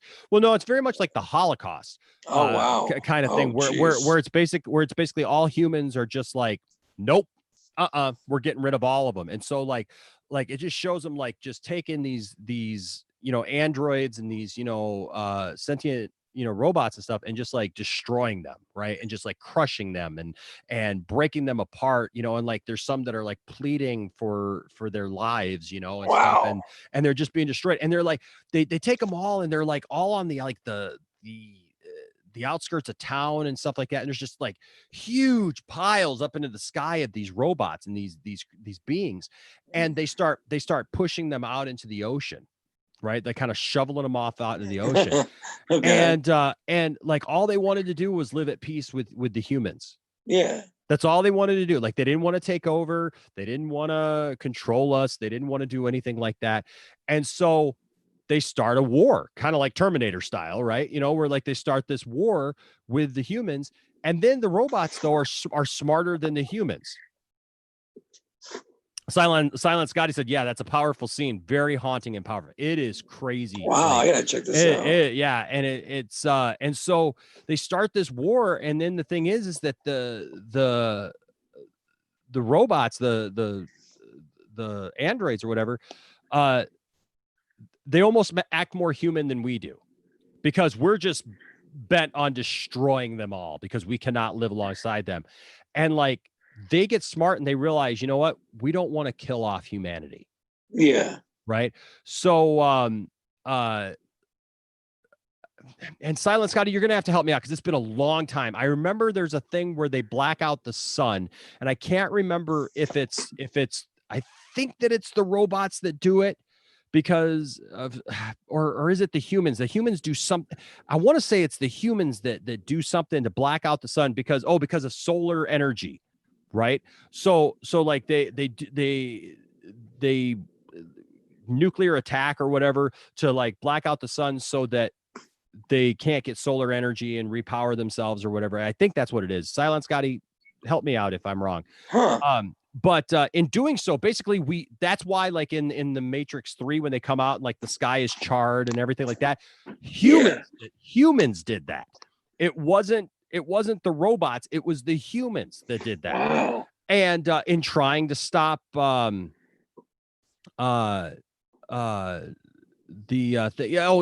Scotty says, well, before that they make the 0-1 city and they take over our economy. Yeah, it's been a long time, Silent Scotty. I know I'm missing parts of it, but you're gonna want to go watch it anyways. But so it's fascinating because then they're like, he says there was okay. So anyways, so then what happens is they defeat the humans, but then they're like, we don't want to destroy humankind, but they realize that they can use us as batteries. Oh my God. Right. So instead of just putting us in, the goo, right, and just, like having us be brain dead or whatever, they create the Matrix. Oh wow. Almost like as a thing, like as a gift to humankind, so humankind can go on thinking that everything's okay, right? That's crazy. So they can coexist, right? Let's see. Darth Tasty says it was definitely the humans. All right, and then Silent Scotty says they give him an ultimatum. Your flesh is a relic, a mere vessel. Give us your flesh, and we'll offer new life. So it's like this mutual deal that's made. Oh, so basically they're saying that they're gonna like basically bring their consciousness into this world. They're like, they're telling the humans we can destroy you at any time we want to. Yeah. But you know what? We're going to offer you this other thing where you guys can go into this matrix, this simulation. Okay.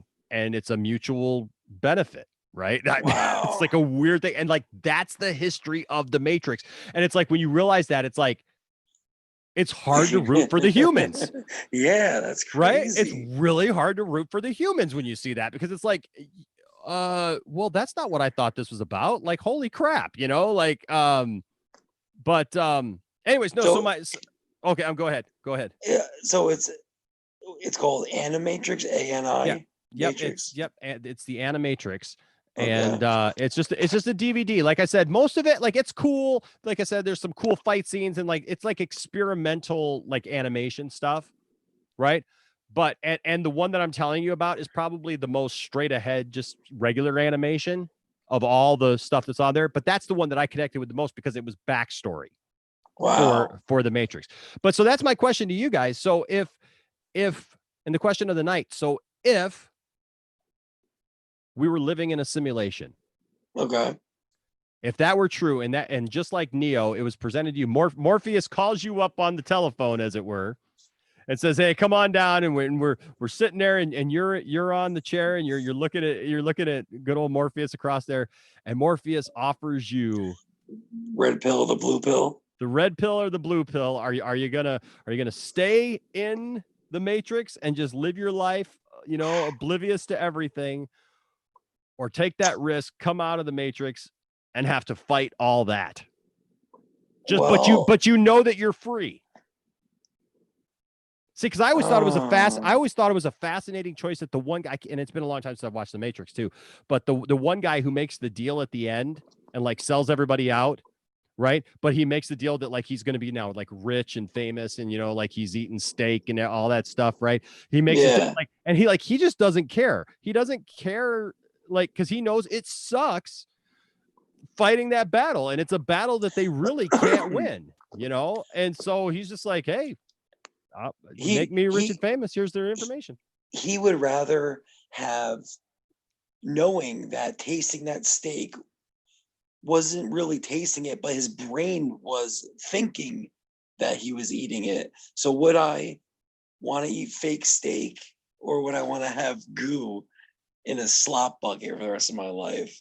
Yeah. You know, that's a tough one. I mean, if it really was like the Matrix, where not even if you're fighting robots, like even if you just were awakened to a different world, Mhm.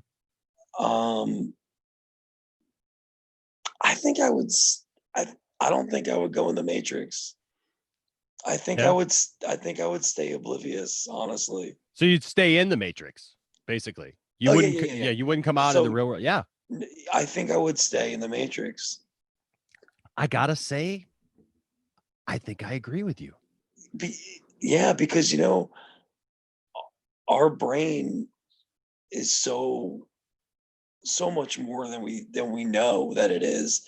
And like I said, you know, there's scientists and doctors who still try to figure out what consciousness really is.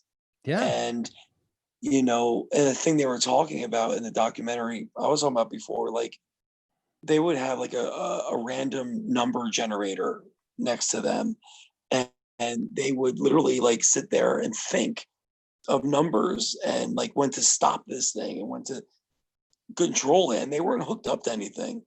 But apparently our mind, and especially with groups of people, we're so powerful that we don't even understand it. We can do things that, you know, is inconceivable to most people. So I think staying in the Matrix, uh, I think would be more beneficial. I think, but I don't know. That's a weird question. But Yeah. I think I'd stay in the Matrix. So I'll tell you this. So Darth Tasty was saying that you could find a lot of it on YouTube, this Animatrix thing.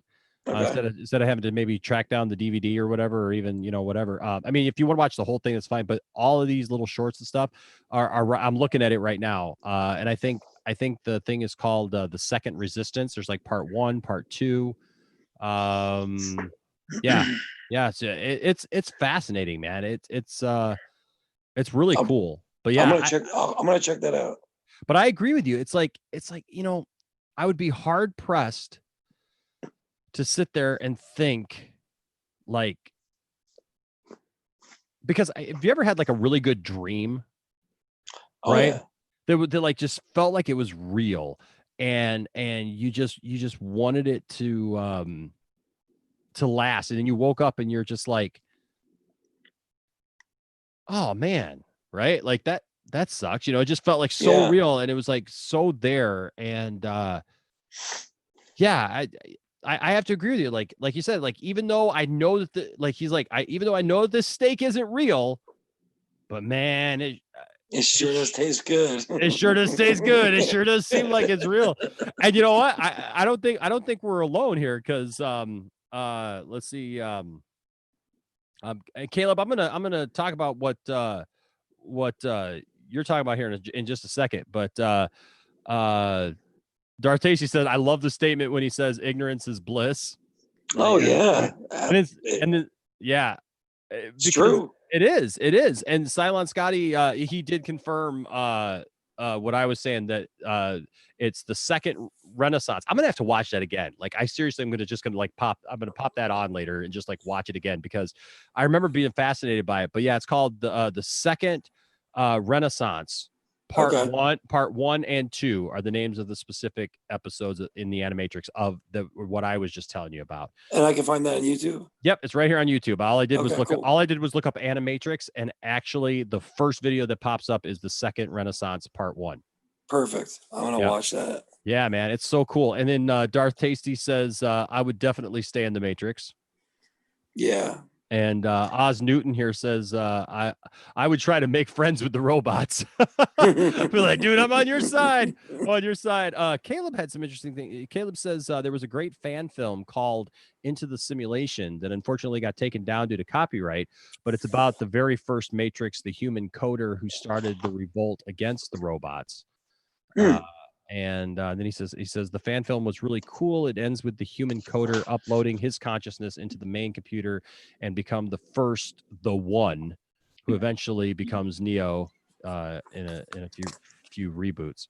I'm interested to see how they're going to reboot that or I guess they're not rebooting it, they're just continuing it. So, I guess it's just I think it's just a continuation of after the third one.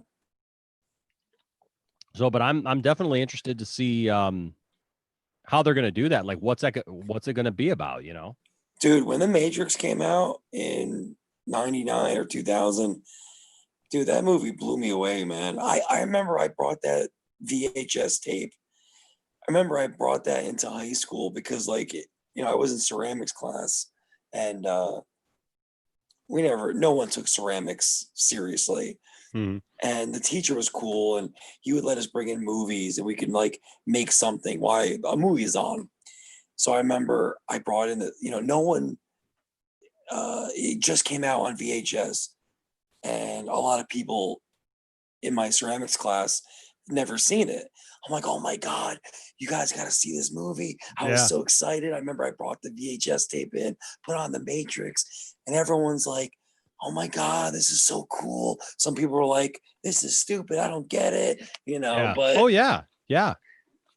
Like once you get it, you get it. Oh yeah. Absolutely. Right. Like it took, like I said, that first time that I watched it, I was exhausted. I fell asleep a couple of times during it. I was thinking about this today because last night we were doing our live watch party of Stargirl, and it wasn't that the episode was bad. It was just that like I literally only slept an hour yesterday. Like if that, like I woke up at like 2 a.m.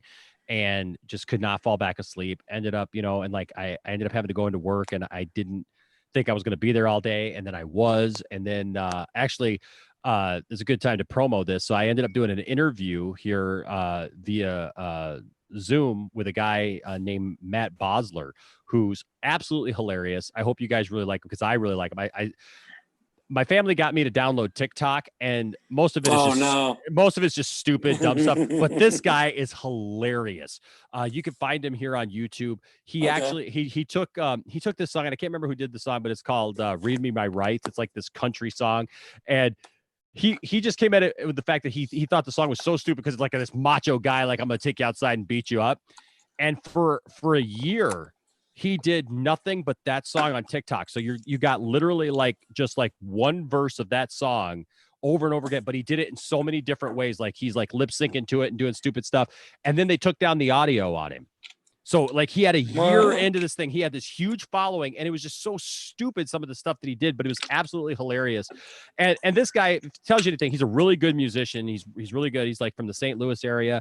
But he does this kind of things. Like he plays in like several different bands. He plays in a Beastie Boys cover band. He plays he's like all this other kind of stuff. So like his idea of this song was not like to promote this song, because people, I guess, like message him and say like, you must really love this song, this country song, whatever. And he's like, no, I don't. He's like, it's ironic. That's the whole point, right? Because like the song says, it goes like, somebody better call the law. We done took it outside. We're about to brawl. Old boy to put his hands on a woman where I come from, son. The next thing coming is a butt whooping in the parking lot, about to drop this fool in front of the cops. And so it's just like hilarious, right? And so he did it ironically, and it just blew up. And so he did a year of it. They took it down. So he ended up re-recording the audio himself, which I think his version is better. But then now he's done several different takes on it, right? So like he's done like a rap version and like an old timey version and like a death metal like thrash version and like all this like pop like synth version. He actually did, most of it's only like the 20-second clips or whatever. Yeah. But the pop synth one, because that wasn't a type of music that he was like really into. He found that one the most fascinating because it was the most like anti-balanced with like the actual song. So he recorded the whole song and shot a music video for that one. But so I just found this guy and I thought it was hilarious. Like, but one of his bands, you know the song Smooth by Rob Thomas and Santana? Yeah. So his band, they got a bunch of people together that the people in the crowd knew this, but they had like 400 people at this bar or whatever. This is well, not a bar, but a theater, right? And they played Smooth 20 times in a row. What? Yes, and it was like this like publicity stunt thing, and like I guess they played it 22 times in a row because they came out and did 2 encores. Oh my God. Totally up my alley, totally stuff that I love. And so like I reached out to him. I'm like, dude, I'd love to interview you. I'd love to tell other people about your stuff, right? Because like even he finds it ironic that like he kind of gained this popularity on TikTok, right? Because when TikTok first came out, he just was like, I'm gonna see what this is about. And if you've ever been on TikTok, you know it's full of some of the lowest common denominator, you know, girls basically half dressed and doing dances and people lip syncing and everything. And but I don't get how people find that entertaining, but the crazy thing is, talk about rabbit holes. Like if you're on that app, like it's crazy because there is stuff on that app. Like I said, I found this guy, right? And I've made a couple of TikTok videos, funny TikTok videos. We actually made a couple of parodies of like his stuff, like Tiffany and I did. I might share those or something, but but this guy is, like I said, this guy is hilarious. And so I interviewed him, but by that time, like it was time to watch Stargirl last night, and I am just beat. And I'm trying to do the live stream. And I know like the worst thing that I can possibly do as a YouTuber is be sitting there doing a live stream of something. And I'm like, I'm falling asleep a little right. bit. And I'm like, I'm trying to like eat stuff. I'm trying to do stuff. And I am just, and honestly, that episode wasn't the greatest episode. And so it didn't help. And there was nothing exciting happening. And so like I'm over there. And so Tiffany and Isaac are kind of carrying out. And so they've been giving me a hard time for the last couple of days about this ever since the thing aired. And I thought today, because I came home and I took a nap for a while. I had to go to the dentist. I took a nap and I thought, you know what? I wonder if I did a live stream of just me like sleeping on the couch, if anybody would like even watch that, you know? But the crazy thing is people watch Dude, anything. they'll watch anything. They'll watch anything. So I was like, I just set up I'd probably get super chats. Like, this guy's awesome. He's sleeping on the couch, you know? Oh my gosh, he just snored. We take bets that he rolls over, you know? Like, I don't know, but it was just funny. But like, yeah, I was so beat. And but I was just thinking about that. Like, it's just, you know, I don't know, man. If we are living in a simulation, sometimes it's darn good, but it's interesting when you see something that you think glitches every once in a while, you know? Is there anyone else want to come in on Zoom? What's going on, guys? Anybody else want to we've been talking for like 45 minutes. It's been a fascinating conversation, dude. You brought a lot to this conversation. This has been great. Hey, I was prepared. Thank you. Thank you. A couple of things that people are saying about the Matrix. Caleb says, from what I hear, Keanu Reeves will not be playing Neo, but he's the new manifestation of the machines, like the guy in the white suit or Agent Smith.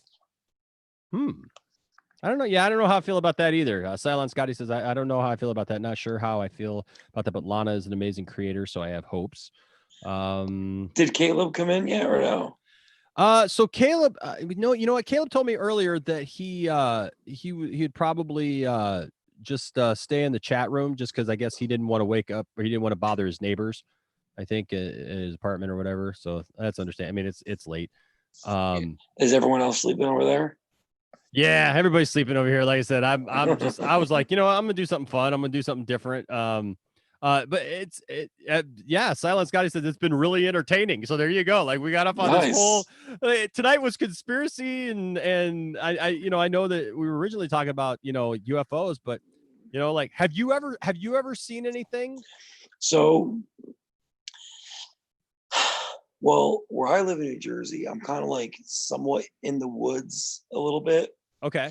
And one night I was outside and I saw some lights way out in the distance. Couldn't tell what it was.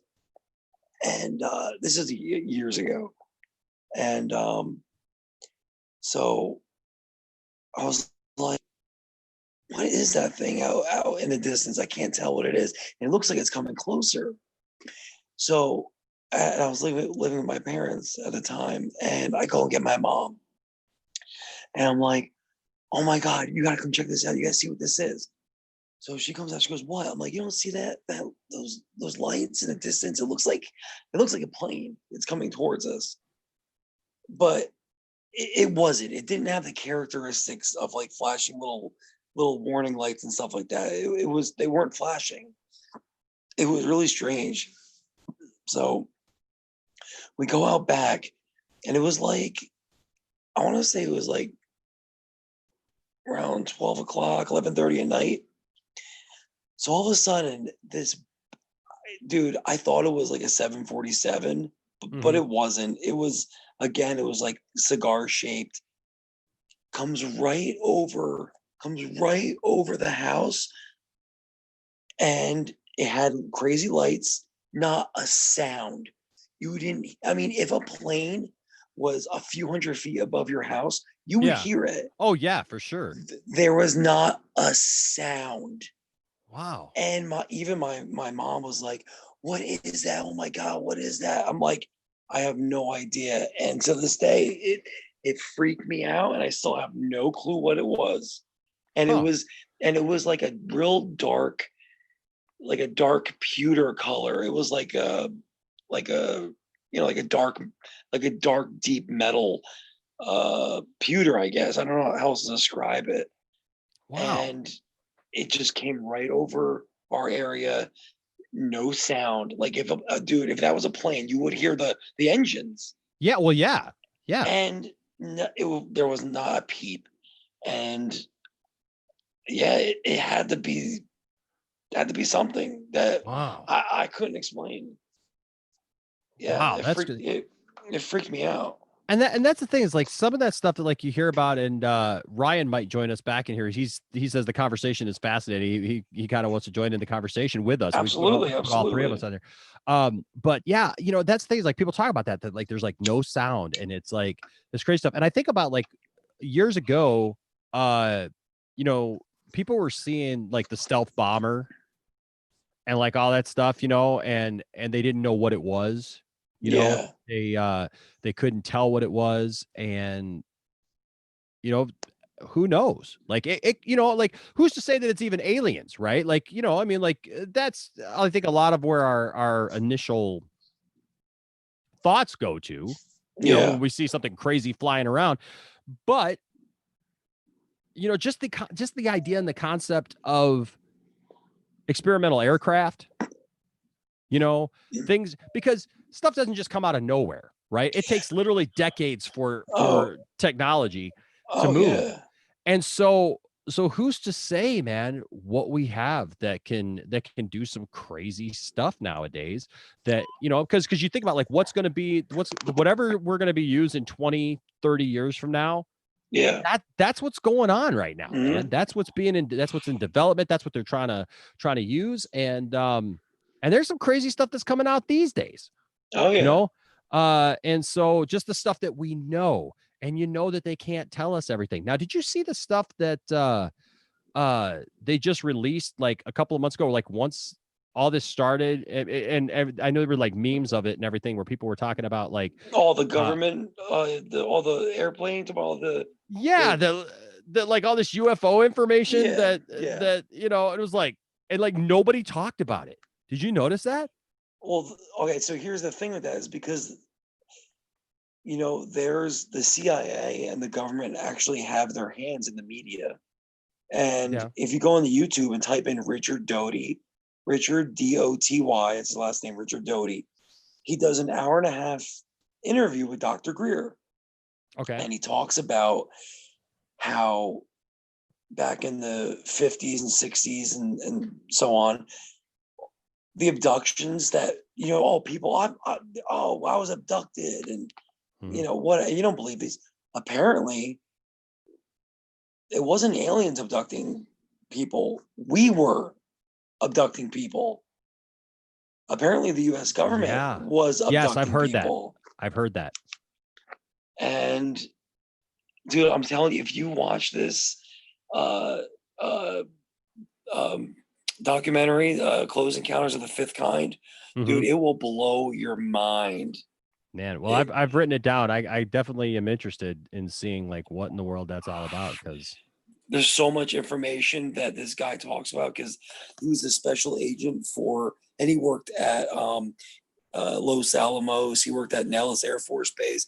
He was at Area 51. He's been at S4 where Bob Lazar worked, and everything he talks about lines up exactly like Bob Lazar talks about, lines up exactly what Dr. Greer talks about, wow. and it's fascinating. Like, Huh.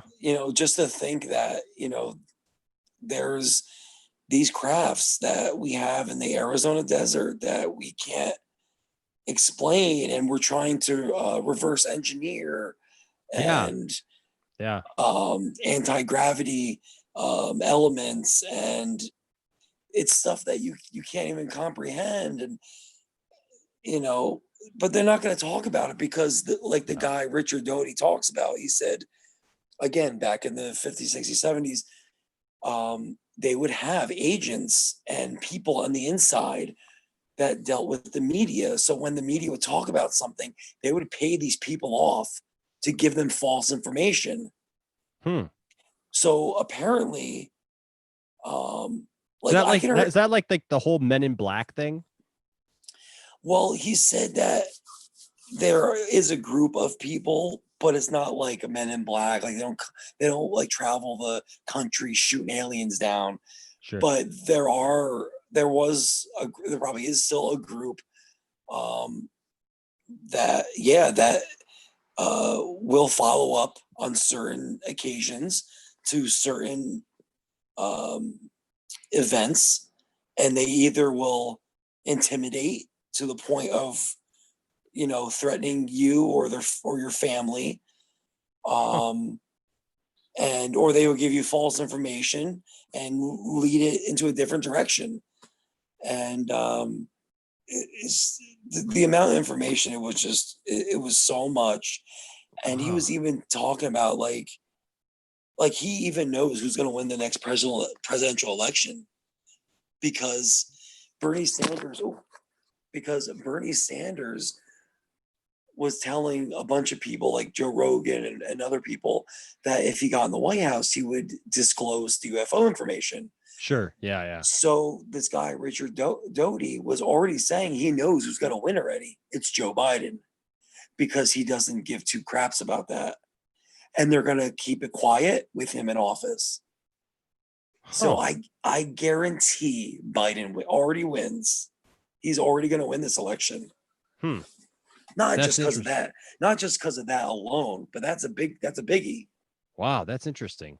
That's Yeah, huh. Well, I guess we will see, huh? yeah, We'll see come the fall whenever we get if we get a chance to vote or not. yeah. One way or another. I just couldn't believe that he was talking about how the U.S. government would take these vehicles and they would learn how to fly it, and they actually did some abductions back in Man, the day. that's They crazy. yeah Have you ever seen the movie Fire in the Sky? oh god, every time that comes on I watch it all the time. Dude, so that movie, I remember seeing that movie when I was younger, and that movie just freaked me Scared out. it scared the crap out of me when I was a kid. Dude, I've never been one to really, like think like overthink about, like the whole alien thing too much or whatever. But watching that movie, That scene with the blanket on top of him and the needle going the oh my oh, god. dude, Oh man. dude, that movie creeped me out. And that kind of goes back to my because there's more comments here in the comments section. Oz Newton here in the comments, he says, when I was 9 years old, I would have a lot of nightmares about aliens, which kind of freaks me out too, because like you're having nightmares about aliens, like, and Yeah. what, and like a lot of people say that like if you were abducted by aliens, like that's how you would remember it, as like a dream or something, and it's like that's weird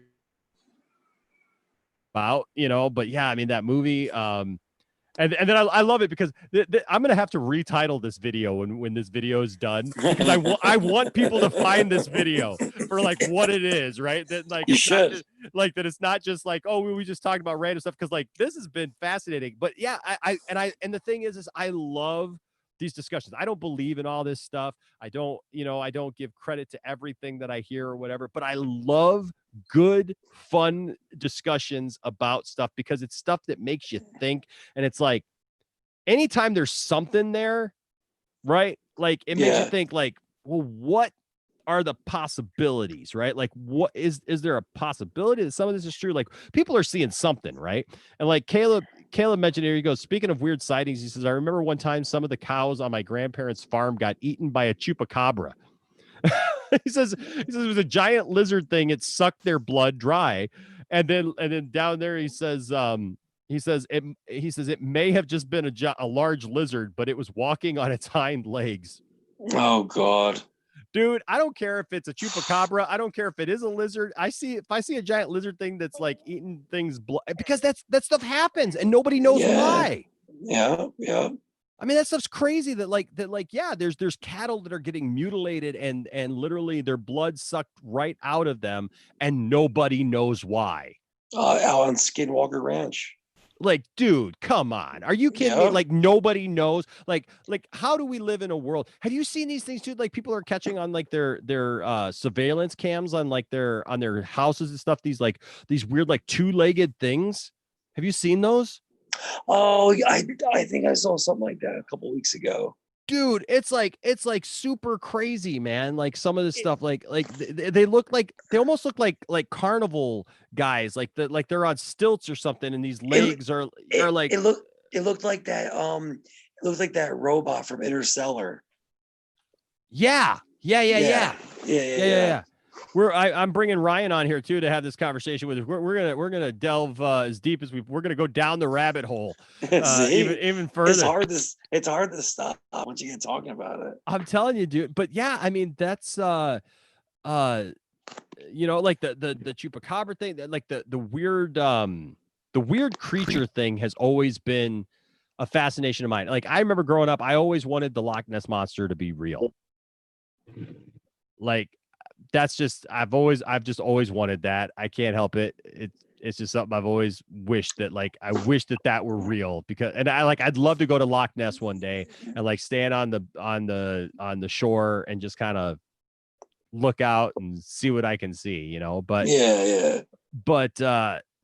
yeah, I mean, there's like all that weirdness, man. There's just like weird stuff that is in our world that we can't explain. Bro, dude, if you go on YouTube and type in that, I don't even know what you type in. It's like, type in on YouTube like underwater alien, and have you seen that weird black thing? Oh, dude, it will blow your mind when you watch it. It looks like a mix between like a jellyfish, a squid, and like a drone. It is the weirdest, and it's got lights, flashing crazy lights all over it. It's not like an illuminescent deep water thing. It looks like a drone made from not this planet. Oh my gosh, it is insane. So we're gonna totally get like tagged now, right? Like the government's gonna be like keeping tabs on us now, like because we're having this conversation. Like Probably. You guys are on, you guys are on to us. Welcome back to the conversation, Ryan. See, like it all comes full circle, man. I'm telling you, like it's pretty cool. So Ryan, have you ever seen anything weird or had some kind of weird experience? So I actually grew up in the desert in Southern California, and they were testing the stealth bombers in the area. I was a kid. We didn't know what the hell they were, obviously. Wow. We had to fly like maybe 100 feet over my house, and like we were, it was me and 3 friends, and we like just ran in the house, scared the crap out of us, obviously. Oh my gosh. All kinds of weird stuff. And where I'm from, I think it was all aircraft. I can't say like it was real or not, but it was all things. But I grew up in an area, like I said, where they tested the SR-71, all kinds of crazy stuff where I live.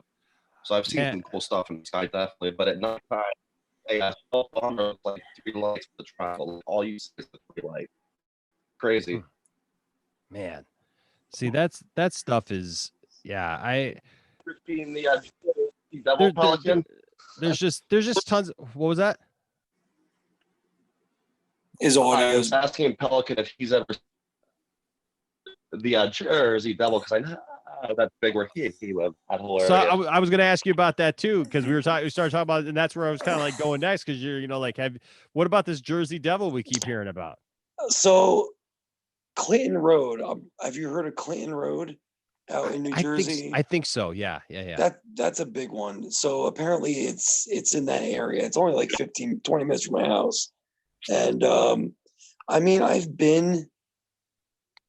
never seen the Jersey Devil.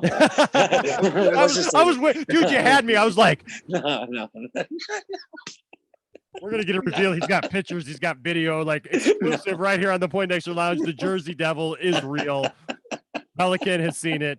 Pelican lives right next to it. It lives next door to Pelican. He's got its address. We're gonna go over there with a camera. We're gonna interview the Jersey Devil next time. No. I've heard all the things. I've heard all the the talks about it, but I've never seen no Jersey Devil. No. I tell people, but I have a friend that lives down in Footwell, and he swears he's seen the thing. I know I don't believe it. Obviously, he's a crazy dude, but I'll tell you what. But yeah, the people who say that they see this stuff, like a lot of them are terrified. Yeah.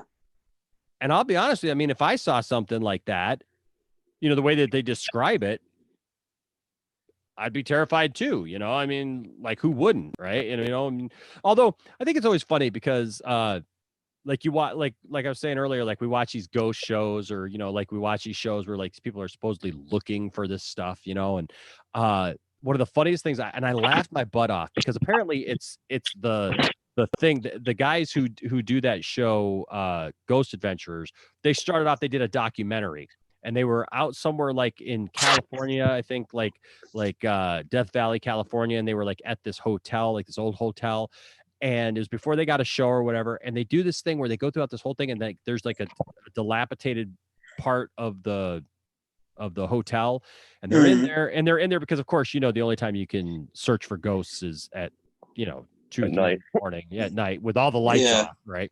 That makes it very I don't know, whatever. But anyway, so they're doing that, and they walk into this room, and they're like, there's these boards they're like leaning up against the wall, and like there's these bricks, and you see these boards all of a sudden go flying, right? And the guy's in there with his camera, and like the other guys are like at the other end, and it's the only thing that I've ever seen in there that made me feel like they encountered something real, because it was what started. It's almost like that's what started their thing, like they encountered something. But then, like, they've been chasing it ever since, and like they're gonna try to make it happen. Yeah. But like the boards go flying, and this brick that's on the ground flies across the room. And you just see, and the dude freaks out, and he starts screaming like a little girl. And all you see, it's almost like something from the Blair Witch Project, because he starts screaming and he's yelling. I mean, screaming for help, and he's yelling to the other guys. And I can't remember what the other guy's name. I think it's like Aaron and something else. And like you just hear him, he's trying to find those guys, because those guys are in another part, and stuff, and they can hear each other. But it just reminds me of like the Blair Witch Project when they're running around, Josh, because he's just like, Aaron, oh my God. And you hear him breathing, and he's not trying to focus on anything. He's just got the camera, and you just hear him running.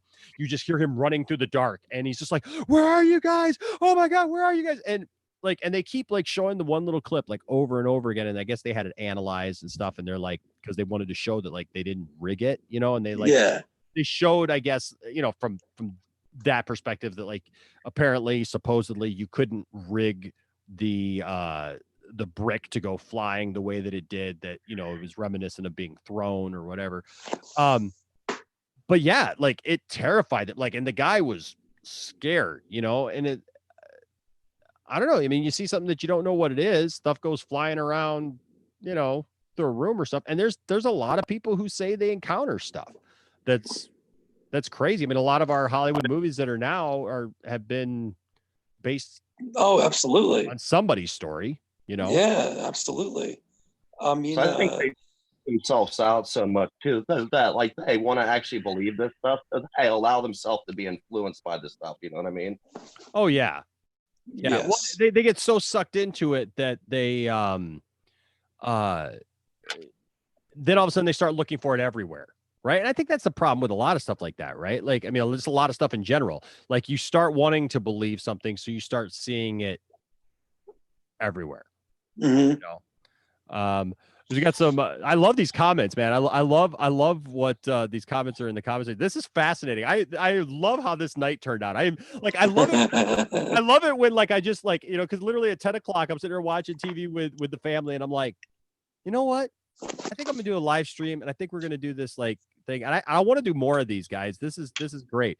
But I love when stuff turns out like this because I love how it turned out. But Caleb, just to read some of these for the people who aren't joining the conversation, but they're talking in the talk room, says Caleb says Microsoft has a working database of facial recognition software that they've been training using photos from Facebook, Instagram, Twitter, and etc.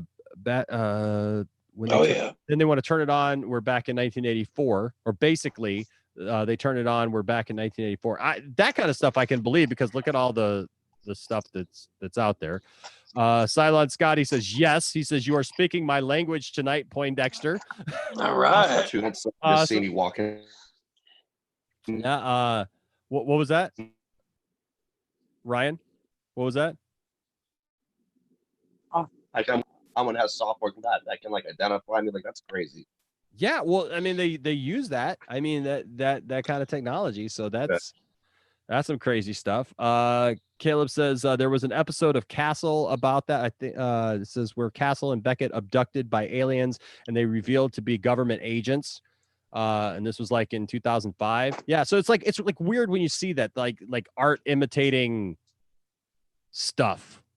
Oh yeah. You know, Caleb says, oh, speaking of blood sucking and cows, does anybody remember that vampire Disney movie with vampire cows? So Cylon, I don't know if you missed the first part of the conversation because he says you all know about Bob Lazar, and that's what started this conversation was Pelican came in and he was talking about you can go ahead and tell him, but the documentary that you saw because he was talking about Cylon's really not a UFO conspiracy theorist, but that guy is wild. Yeah, talking about Bob Lazar, and then I was talking about that new documentary called Close Encounters of the Fifth Kind. Man, there's so much information. But it's not speculation. The thing is that this documentary is backing it up with photos and video and testimonials, and it will blow your mind. Wow. Seriously. It's crazy. I am right now retitling this video. Oh, this is awesome. See, the thing is, what's up? What channel was that show on? The Close Encounters of the Fifth Kind. Yeah. I think you have to get it. It's not on Netflix. You have to get it on Amazon Prime. Oh. You'll have to like rent it, rent it or whatever. Okay. All right. So it's on Amazon Prime though? Yeah, Amazon, or I think you can also get it on the Google app or whatever. Okay. But on Netflix, his first one, which also has a lot of same information as the new one that came out 3 years ago on Netflix, it's called Unacknowledged. Huh. And that one is also with Dr. Stephen Greer, and he talks about all the black projects back in the the 50s, 60s, 70s, 80s. Talks about all those crazy projects that the government funded. Talks about how in 2001 he had this big disclosure meeting right before 9/11, and him and like all these security people who used to work at Area 51 and the surrounding areas, they backed up his meeting that they held in Washington D.C. and they talk about what they did. They talk about where they worked and what they seen and who they met and the technologies that we possess right now that the government will never release because it will take away the coal industry. It will take away the oil, the gas. Yeah, It yeah, will, yeah. it's everything we're sitting on right now out in the desert would change the world forever, but for good. But they don't want to release that because families like the Rockefellers and the Kennedys, they made their billions off of sitting on the technology we still are sitting on right now. We Oh, I still agree with drive that. we, Yeah, we I can still see drive that. cars that take this liquid that makes a dangerous chemical that goes into our atmosphere, and we don't need to be doing this still. But the government won't change it. Yeah. Well, I mean, there's all kinds of people who come up with, like you hear about that they come up with ideas of like turning like water into, like powering vehicles with like water. And then I know like one thing that's a big thing. I have a friend who is a farmer and he farms corn, right? And he was telling me about this back in the 90s when we were young, right? He was the drummer in my first band. And we've been friends for years now. And I mean, he used to tell me about all the time about how, as a corn farmer right now, I mean, this was back then. So this was like 93, 94 when I first met him. He was telling me stories about how like they know right now, like, they can power all their vehicles with corn and, all that. He says, but the government won't let them. That's true. It's very true. And that was always fascinating to me. He's like, yeah, she says, he says, you give me a while, he says, and we could literally be powering. He says, there, and I've seen online different people like who've like retrofitted their vehicles and stuff with stuff like that, and they got a couple of, they'll go around. I saw, it was a documentary, I can't remember when I saw it, but like somebody was like going around to like all the restaurants and picking up their like used oil and then like putting it in the back of their car and stuff like that, and they ended up getting that car taken away from them or something. It's like, what? I actually for a place where they had a place that packed up our grease. I don't know what they used it for, but they turned it into some kind of fuel, obviously. Yeah, and it's like, but like when the government finds out about that stuff, like they shut them down. Like that's weird. Why do I have this sneaking suspicion that like when I finish this live stream, like I'm gonna get a knock at my door and there's gonna be a guy there, like, like look directly into this thing, Yeah, right. but yeah, I mean it's creepy. I mean it really is creepy. Silent Scotty says I think he's talking about that walker thing that I was talking about. He said that thing is an alien. I know exactly what you're talking about. Oz says the nightmares that he was talking about that he had of aliens, he says the nightmares stopped when I moved to another state. Oh God. Dude. Jeez. Dude, that, I don't know, man. That freaks me out. Let's see. That's the thing with Bob Lazar, is that when he applied for that company EG&G, who is one of the biggest companies out there who runs all these black sites and these black projects, EG&G he applied for, they picked him up because at the time in the late 70s, early 80s, he was turning his vehicles into he had like a jet powered Honda, and he was running it off of biodiesel. Oh my gosh. So he wasn't using, gas. He was using hydrogen powered jet car. And that's why they brought him in to work on these alien vehicles on their propulsion systems, was because they needed a guy who thinks out of the box, someone who thinks differently, and they gave him a try, but unfortunately he defected, and he wanted to share this information with the world, and his life has been different ever since. Well, and I've that's seen the one on that. Yeah, said he had one documentary that's on Netflix, right? I think I've actually seen the first one. With the Bob Lazar one. Yeah. Yeah. It was crazy, man. It was really good though, too. Oh yeah, that's one you really got to watch too. Is the documentary? It came out last year. It's called Bob Lazar, Area 51, and UFOs. Okay, well, I'm right here. I'm gonna type it in right now because That one, and he even draws out all the information that he's talking about. And during the filming, when he was filming the documentary that you can watch on Netflix, the FBI showed up at his job like the next day. oh, dude, see that's the freaky stuff. Like every time you hear like, oh no, this stuff isn't real, stuff, whatever. What was that called again? Bob Lazar what?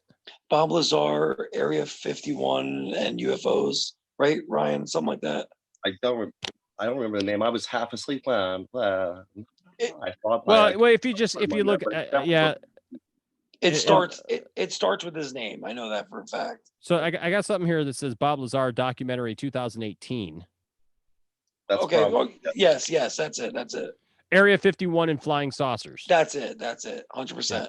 Yep, it's got there are tons and tons of videos with Bob Lazar in them. And then people talking about Bob Lazar, and I mean I've seen stuff with Bob Lazar for years as well. And it's great. So here's a funny thing. This is like something that just hit me because I'm watching Channel 8 News down back in Las Vegas, right? This newscaster guy that I'm looking at right now, because there's one video and it's just like the newscaster guy and his eyes are shut because they didn't make an actual thumbnail for the video, so it's just like a part of the video. So it's just this guy.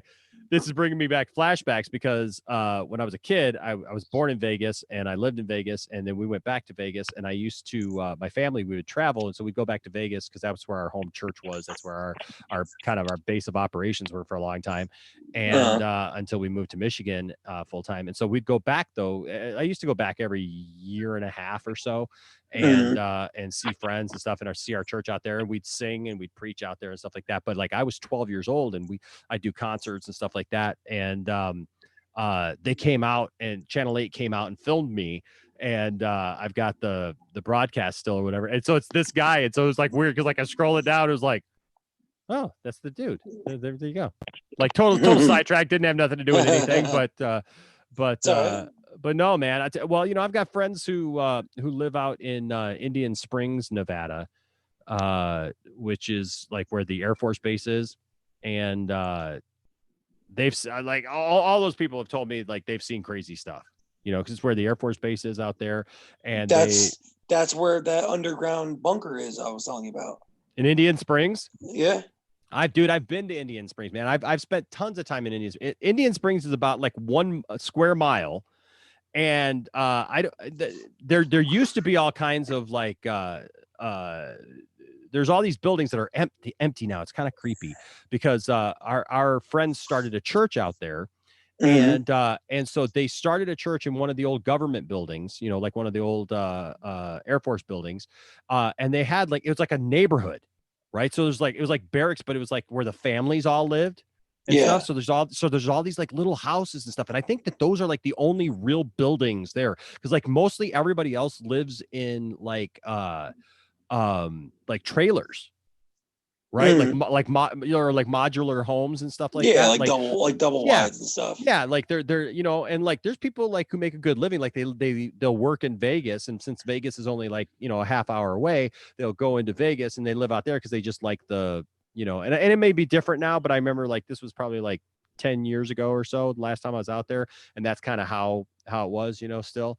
But those are kind of like the only real buildings, except for like they got one little casino restaurant and the gas station, and that was it. Now, may have built up since then. But they got the high school, they got the school, and that was it. And we'd go out there all the time, and it was crazy driving up back to the church, because where their church was like all the way back in the back of this little neighborhood.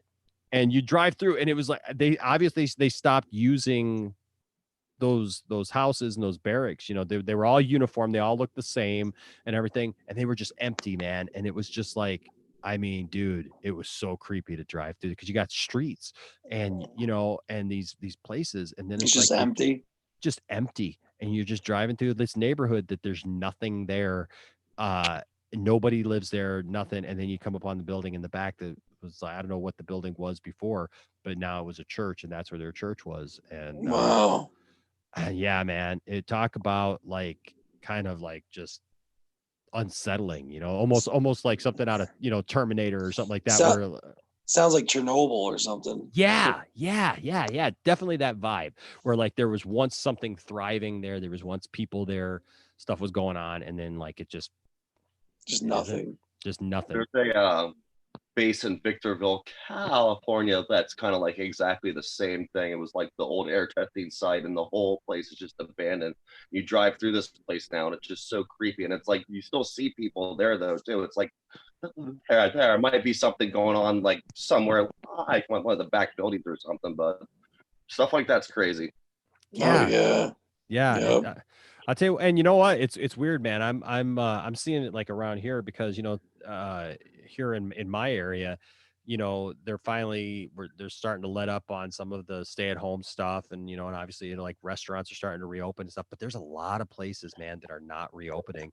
Yeah. And it's free. I was just at the mall yesterday. I did a short video as I was walking, because I watched my tires fixed, and I went to the mall, and it's crazy, because like Tiffany and I have been married now. We got married in 2012, so it'll be 8 years this August. And I proposed to her, back in 2012, the beginning of 2012. And what's that? Yeah, I was at the mall, and like I did this whole like what is it called? Like flash mob thing, right? Totally surprised her.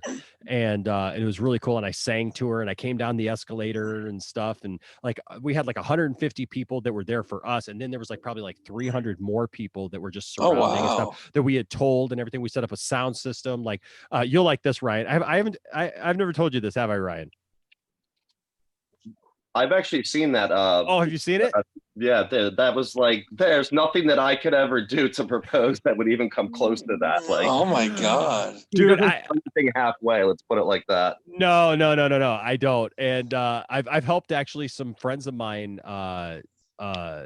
My best friend Aaron, who's my drummer in my band. I helped him propose to our friend Jesse, and it was huge. Like, people were telling me like, you need to start a business doing this stuff for guys, because I just got this idea. Like, I bought the ring, Tiffany, and it's both of our second marriage, and stuff. And so, but I wanted to just do it. Like when I first got married, I was young, and I didn't have a chance to do some of the stuff. Like, I never got to propose to Landon's mom. It was literally a thing of like, I don't want to say convenience, but it was like we kind of like just kind of had a talk, and then we were engaged. We literally it was the year 2000. It was April already, and we had been dating for 3 years, and we knew we wanted to get married that year, but we hadn't set a date. We didn't know how we were going to do it. We were supposed to go on vacation to Vegas, actually. And I said to her, I said, well, I don't know. It's like, we're supposed to go on vacation. I don't know how we're going to pay to be able to get married and go on vacation and do all this stuff. And she looked at me, she goes, well, she goes, we could use our vacation as our honeymoon, since we're going to Vegas anyways, and spend like a couple of days with our friends, like we're planning on, and then spend a couple of days in a hotel, just you and me, and just do that. And I said, yeah. And then she goes, I bet you my mom, because we knew we had to find a place. And she goes, if we have to stay with my parents, for, a month or two or whatever, until, we find a place, she goes, we got the money to get a place, but, if we have to save up money for a couple of months, I know they'll let us stay there. She goes, what do you think? And I said, yeah, that could work. Then she left. And a half hour later, I get this phone call, and she's like hyperventilating almost. She's like, my mom's so excited. Everybody's so excited. We already got the food planned and blah, blah, blah. Cause we're like, we'll get married at the end of July. And I was like, oh, okay. So I never got to propose. Okay. I never got to like do the thing. And so I said to her, I said, well, I didn't get to propose. And she goes, oh, well, you can still propose. And I'm like, what's the point? You already got the food planned.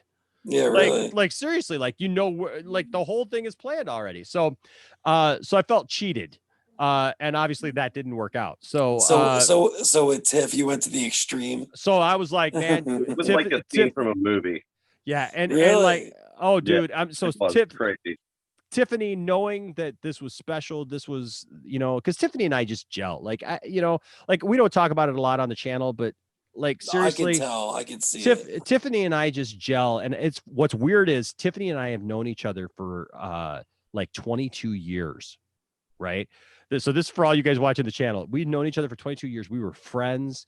I knew her ex-husband, she knew my ex-wife. Like she actually, like our boys, like they all grew up together because she used to come over and babysit Landon. Like, and it was just this is crazy, wow. this crazy stuff.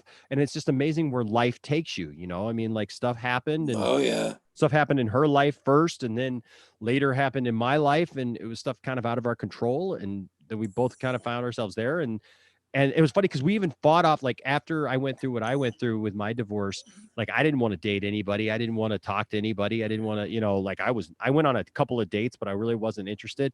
And Yeah. people started trying to push us together. And our first date, I figured, hey, you go big or go home. Like my first situation, like it got to the point where, like I said, she wouldn't watch The Matrix with me. I didn't get to see the first X-Men movie until like 2 years after it came out because she wouldn't go see it with me, and I could never rent it because she never wanted to watch it. But the thing was that with Tiffany, I figured I'll go big right away. Our first date was to go see Weird Al Yankovic. Nice. Okay. Yeah.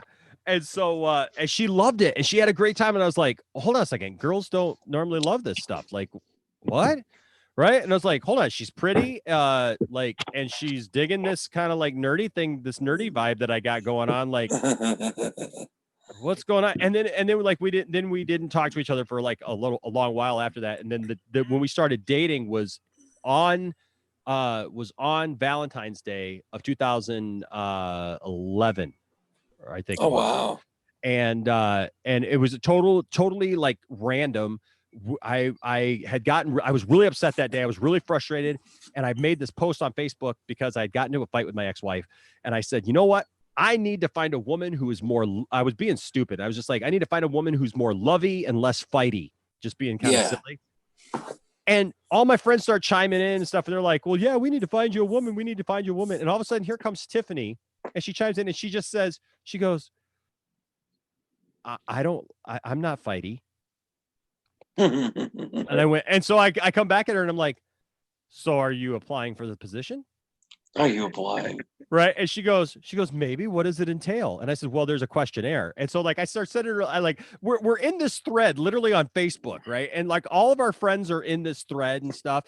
And they're like, yeah, we're gonna need some references on this Tiffany girl. And like, and well, I'm gonna need some references. So she starts like referencing our friend Bob, and Bob's like telling me about her and what a great girl she is and all this stuff. And it's just this funny thing. And so then like I give her this questionnaire, like I'm like, okay, well, okay, what's Superman's dad's name? What's like all these nerdy questions? Like when Luke was going to buy some power, or when Luke went to Tashi Station, what was he looking to buy there? Right. And so like this whole list of stuff. And this was also before we actually knew Palpatine's first name from Star Wars. Okay. Right. That it was Sheev.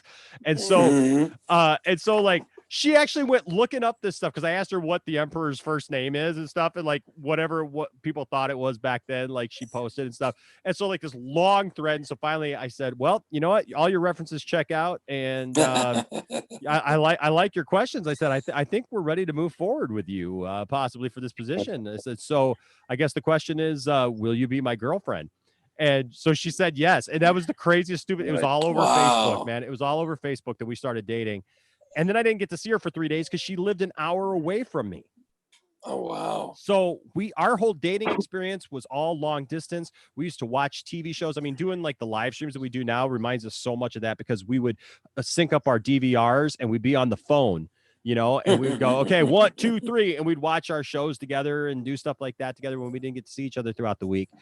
And so when I asked her to marry me, we knew we were going to get married, and I bought the ring because I wanted to make sure that I bought her a ring that she wanted, and I wanted to make sure that everything was done on the up and up. I actually asked Isaac and Logan for their permission to marry their mom, and I did the same thing with her parents. I went to her parents and asked for permission, and I you did it all right. I did, man. I taught, we were obviously bringing, kids into this whole thing, and I wanted the boys to feel a part of it, both my son, Landon, and her two boys. And, we were really doing it right. Well, she knew that I had the ring for the longest time, and she kept wondering when I was going to propose. And I sat on that ring for months, like months. And at Christmas time, I had this little box. And this is something you won't hear me talk about a lot, but it was so funny because you remember the Saturday Night Live skit, the Dick in the Box. Oh my God. Thing, yeah, of course. So somehow I found this little novelty thing that was like this little tiny box. And so I was telling her, because we've been dating for a few months at this point, like almost a year. And I said to her, hey, I got one last Christmas present for you. I said, but it's something very special that I've been wanting to give you for a long time. And she's like, oh, really? And so then I pull out this little box, this little cardboard box, and she's thinking that the ring is in there. And I'm like, okay. And I said, now here it is. And I open it up, and it's like, it was a penis on a spring. She's like, oh, you're so stupid. And I'm like, yeah, I guess I am. And so that's awesome. So she had no idea. So she stopped trying to figure out when I was going to propose to her. And so I arranged this whole thing. It took me probably 2 months. We had a Facebook page dedicated to it that she could not see. And I got 150 people from all over the state to come to the mall where I was. I cleared it with the mall and the mall security. I had friends set up a sound system down in the lower part for my band and everything. And I made this elaborate lie. Wow. To get her there that because we were supposed to hang out with friends, my friend Rusty and his wife that I never get to see because they live out of town. And so they were coming into town, and we were going to hang out and all this stuff. And it was right around, it was coming up on, it was the weekend of the Royal Rumble, for those of you who are wrestling fans. And so I told her, I said, hey, I want to stop at the mall because all the restaurants and stuff are out by the mall. I said, I want to stop by the mall because they're doing a big giveaway where you can win 4 tickets to WrestleMania. Right. And I said, I want to stop out there because our boys were really into it at the time. I said, so I want to stop out there and enter that. Right. And so I put this playlist together of all these wrestling themes and stuff. So as you walked into the mall, you heard like everybody's wrestling theme. Right. And so awesome. I totally sold it. And so then I had to do this thing where our friends came over and they lied to her to get her out. My friend Stacy, she lied to her to get her out of the house to take her to the pharmacy or whatever to get something private, whatever. And so as soon as they left, I grabbed the ring, I grabbed my clothes and stuff, got changed, and I headed out the door. And we didn't have any of the kids that weekend, and so she didn't expect anything. And so I convinced her, I call her on the phone, and I'm frantically saying, oh yeah, my ex-wife just called, and my son is getting into trouble and stuff like that. So now I got to go pick him up, and I it's crazy, but I got my cousin Sam. He's going to come and watch. It's this huge elaborate thing, man. Oh, and she's just so understanding. She's like, oh honey, I'm so sorry. I'm sorry that you're having to deal with that. Is everything going to be okay? I said, yeah. I said, you guys just meet me out at the mall. I'll meet you guys out there. When you get back, Rusty and Stacey will come with you. And I said, I'm going to take care of this, and we'll get out there. So we get out there. I announced to everybody because I got a PA. And so I just announced to everybody what's going to happen, that we're going to get my girlfriend. And so people are waiting with their cameras and their camera phones and stuff like that. And she comes in there, and all of a sudden Neil Diamond starts playing Hello Again. Okay. And she's like, wait a second, because it went from wrestling stuff to Neil Diamond. And I love that song. I love that movie, The Jazz David Singer. Silverman. No, the jazz singer. But yeah, I mean, he's in there. But yeah, he sings that, hello, my friend, hello. And so it starts playing, and we had just watched that a couple months before that. And she's like, wait a second, what's that? And so while that's playing, literally our whole family and 150 different people come down the escalator. She's at the bottom of the escalator, and they all come down the escalator, floating down to her. The kids bring her flowers. She sees, she's seeing people from our church. And first she just thought it was just random people. And then she's like, wait a second, there's that person, there's that person, there's that person. And then there's her parents, and then my grandma, and all these people. And so they just surrounded her in the courtyard of the mall there. and then our song is Lucky by Jason Mraz, and I can never remember the girl who sings it with him, but we do it as a duet. And I had convinced her that we were going to do this karaoke thing for my friend Leslie, who's in my band, because she was running this promotion for a while. And so like I had been practicing with her in the car, the song and everything, right? It was just crazy. How she didn't know something was up, I'll never know. But I come, like, I'm up there and I got a wireless mic and I come floating down the escalator singing to her, "Do you hear me? I'm talking to you," across the, and she has to sing it. They gave her a microphone. She had to sing it. She's like bawling, and the rest is history. Yeah. And then I Rick rolled her at the very end. I Rick rolled her, and it was awesome. And so it was a lot of fun. Oh, But man. I say that because like I was just at that mall, and like every time we go to that mall, I always take a picture. If I'm there without her, I take a picture at the top of that escalator. Escalator, yeah. And I'm just like, guess where I am right now? Like, do you hear me? I'm talking to you. And Oh, and that's nice. yeah, and so I always do that. And so, but like I was there, and like there's still a bunch of stores there, but like all the stores that I would normally shop at, for collectibles or whatever, or whatever, is there, none of them are open yet. And then like half of them are closed, and then there's just places that obviously, I mean, the food court that's upstairs, there's like 2 restaurants there. I mean, there used to be like a Taco Bell and a Subway and like a Coney Island and and all this stuff. Like the only 2 places are the one little Asian place where like every time you come, they're right at the top of the escalator. So once you get up the escalator, they're always trying to give you a sample. Give you a sample. Like, there's a sample. And you're like, no, I'm good. Sample. Take the Circle sample. back around a few times with those. Right? Jump over the counter at you, sample. Like, and of course, the people that you want the sample from, the Sparrow people, the pizza people, they just look at you like they don't even. They care don't if give you you order. nothing. They don't give you nothing. Nothing. And so yeah, so being there was just kind of weird because yeah, like it's kind of crazy. But like talking about ghost towns like that, I'm starting to get a little, that's part of the second aspect of that, right? Like Yeah. Like hopefully places open And- up. And places Well, are. at least our malls are semi-open. Malls, my house still have the Coast Guard, and like, cause like by town, like people broke in and destroyed stuff. It's just like absolute garbage. But Yeah. hey, you have places that are open. Like there's nothing open here yet. And the sad thing is, like, when everything does, whenever eventually start like reopening, whatever, like, there's going to be businesses that are not going to reopen because they don't have enough money, Sad. and they're going to be closed forever. I mean, Yeah. look at AMC theaters. I mean, they're struggling to even stay afloat. Like, who Yeah. knows if a lot of these theaters are even going to be open anymore. I know, man. And that sucks. That's Like, sad. That's sad. that sucks because like we've all been trying to ride this thing out. But yeah, I mean, like there's a big Cinemark. We live right around the corner from it. I mean, like this great movie theater that honestly, like they built this like state of the art movie theater, like 15 minutes away down in Grand Blanc. They call it Grand Blanc. We always joke it's the big white. It's the big white because it's where like all the rich people live. Yeah. But I love ours because they updated ours, and we may not have the IMAX or whatever, but it's plenty comfortable, and I love going to the movies there. And it's right around the corner. So like literally we jump in the car, man, 2 minutes, we're there. It's like, yeah, we're there. And it's like, like when I was watching a video, I think a John Campia video, and he was talking about that, like, even like Cinemark, like if this goes on a couple more months, or we get a second wave of it, like Cinemark is there too. Like they're ready to come back now. But if this goes on for much longer, yeah, I mean, Cinemark could have major problems, and so I'm really hoping. I know that they're looking. Did you guys see the whole thing about Tenet is a big thing that a lot of people are really looking forward to that movie, and apparently Nolan like forced Warner Brothers to release it at the end of July because they wanted to even possibly push it out till next year, and he was like, no, which is crazy that a director could just go, no. Yeah. You're putting my movie in the theater as soon as you possibly can. Well, the thing is that I don't think he understands. Is like, I get it. He wants to push it out because that's going to be one of the very few movies that come out this year.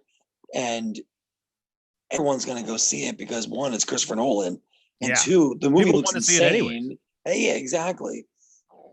But the thing is, even if we do reopen, soon or whatever, in July, there's going to be limited seating. Yeah. There's going to be limited everything.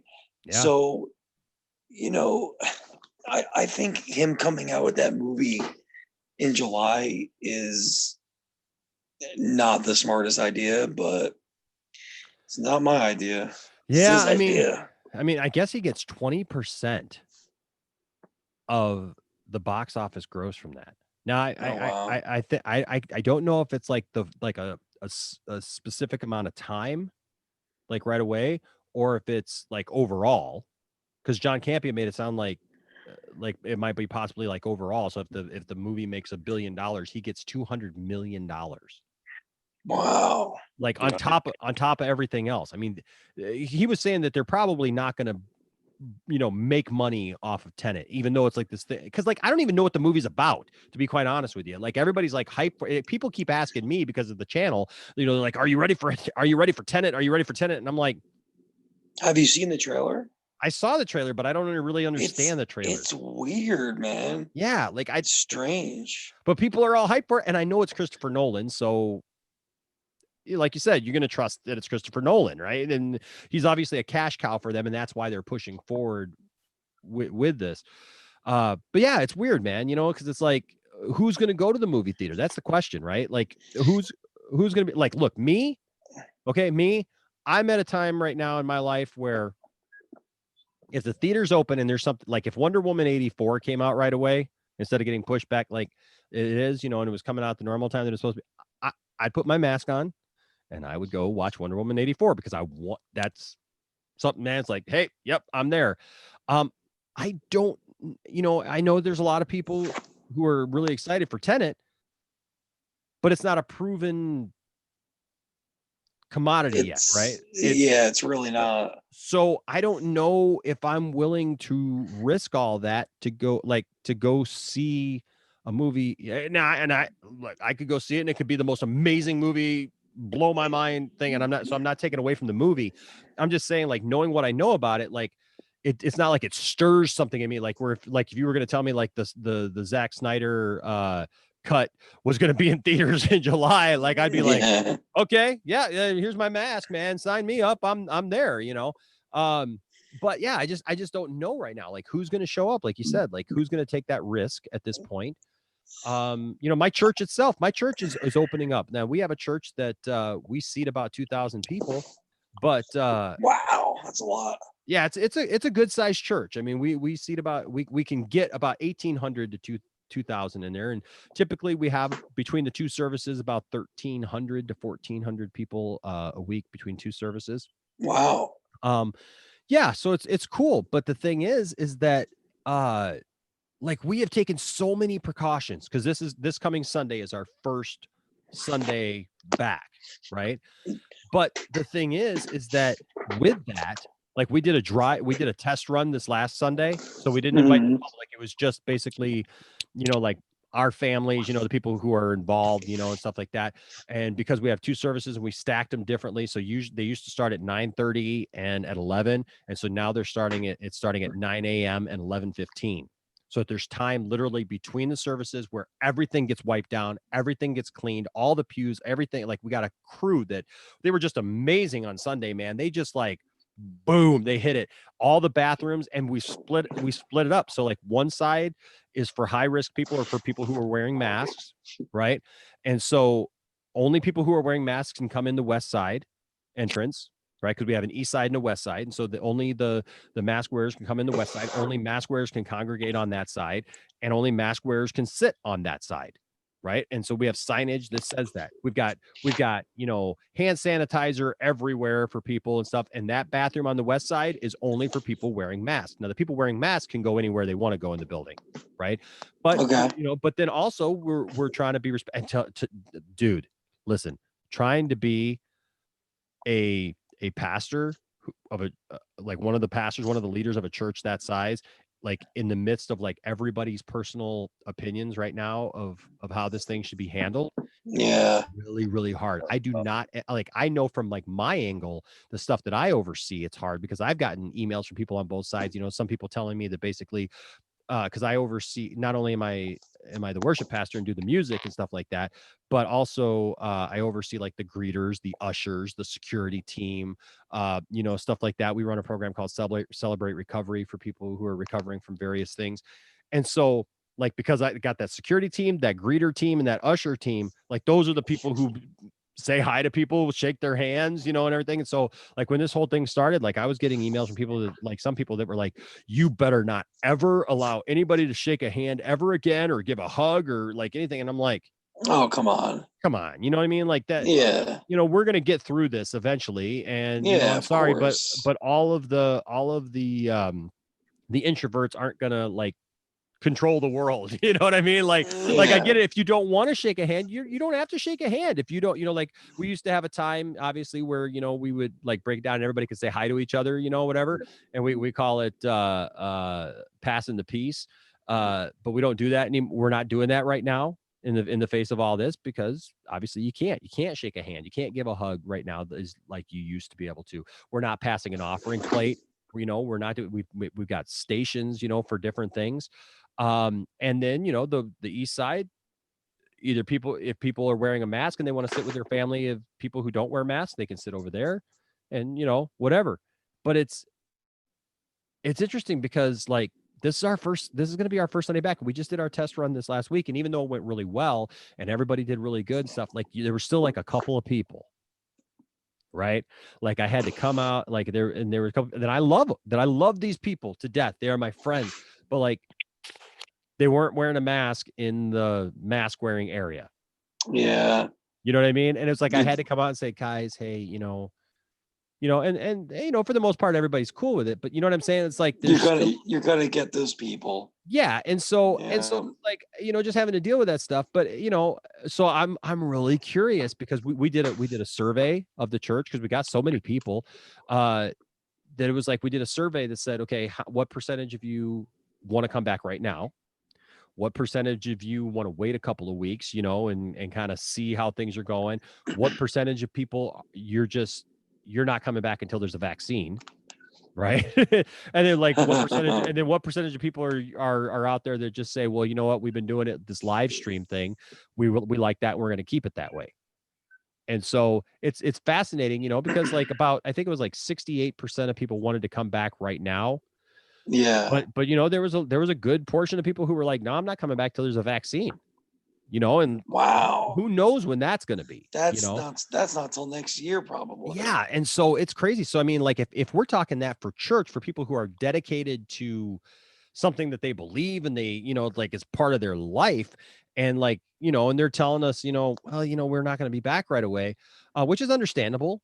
People got to take care of themselves. Like we're telling people, hey, look, if you're an at-risk person, if you got health issues, whatever, stay home. We've got the live stream. You know what I mean? Like you're good. We don't want anybody getting sick, but yeah, it's like if that's happening, what is the rest of the world going to look like? Like what are movie theaters going to look like? It's interesting for sure. You know what I was just looking at? Quick side note. Yeah. Is your shirt an Oregon Trail shirt? Yeah, it is. Yes, it is. Oh, that's awesome. Oops, I'm knocking stuff over here. Hold on a second. You've died of dysentery. That's awesome. Yeah, I was telling Matt earlier, I got Tiffany has the same shirt, and Landon was asking me earlier. He says, "Hey, do you got Tiffany's shirt on?" And I'm like, "No, this one's mine." I remember playing that when I was in like 6th or 7th grade on like our Apple IIs in Apple school. Yeah. Yeah. Oh my God. I remember playing that game on the computer when I was in like 5th or 6th grade. Wow. Yep, Tiffany loved the game growing up, and I didn't really play it a lot. Like I remember playing it a couple of times when I was a kid, like at school, right? Yeah, And just at school and stuff. yeah, and like that was it. But like Tiffany like really remembers playing it and having a good time with it. And so I bought her, there's a board game. There's actually a part 1 and a part 2, like of the board game. And so we played the game with the boys and stuff. And so then when I found this t-shirt, I had to buy her one, and I was like, I kind of want one of those too. That's awesome. So Listen, well, I don't. hey guys, yeah, it's wow, Yeah. it's gotten late, but this has been fun. This has been an absolute blast. You Yeah, guys are awesome. absolutely. Thank you guys Thank you. Thank you, man. for coming in, and we've talked about a lot of stuff. We talked about toys, we talked about video games, we've talked about UFOs and conspiracies and chupacabras and the Matrix, and my God, I don't even Wow. know what to title this video after all Dude, this. this Man. is I don't know. This is one We talked about the coronavirus. We've talked like pretty much everything. Like if politics. yeah, I know, man. If this video gets flagged, like every once in a while, a video will get flagged, like for content, like that YouTube doesn't know if they can advertise on it or not, and like they'll do like a physical, check of it or whatever. And I'm like, I don't know about this one, man. This is covered like pretty much everything. So, You but just it's call fun. it. You just call it like. Whoever has to watch this will be entertained. Yeah, well, I hope you guys. I hope everybody watching has had fun with us tonight. And I think we're gonna have to do one. I noticed the ratio. We got 11 upvotes and we got one downvote because there's always somebody, and I want that person. I want that person to come on here. It's probably Mike Zero. I want that person to come in here and tell me why. Tell me why. I did a live stream last week and like 2 people, and they never said a word. And I said, tell me why. But people are just stupid.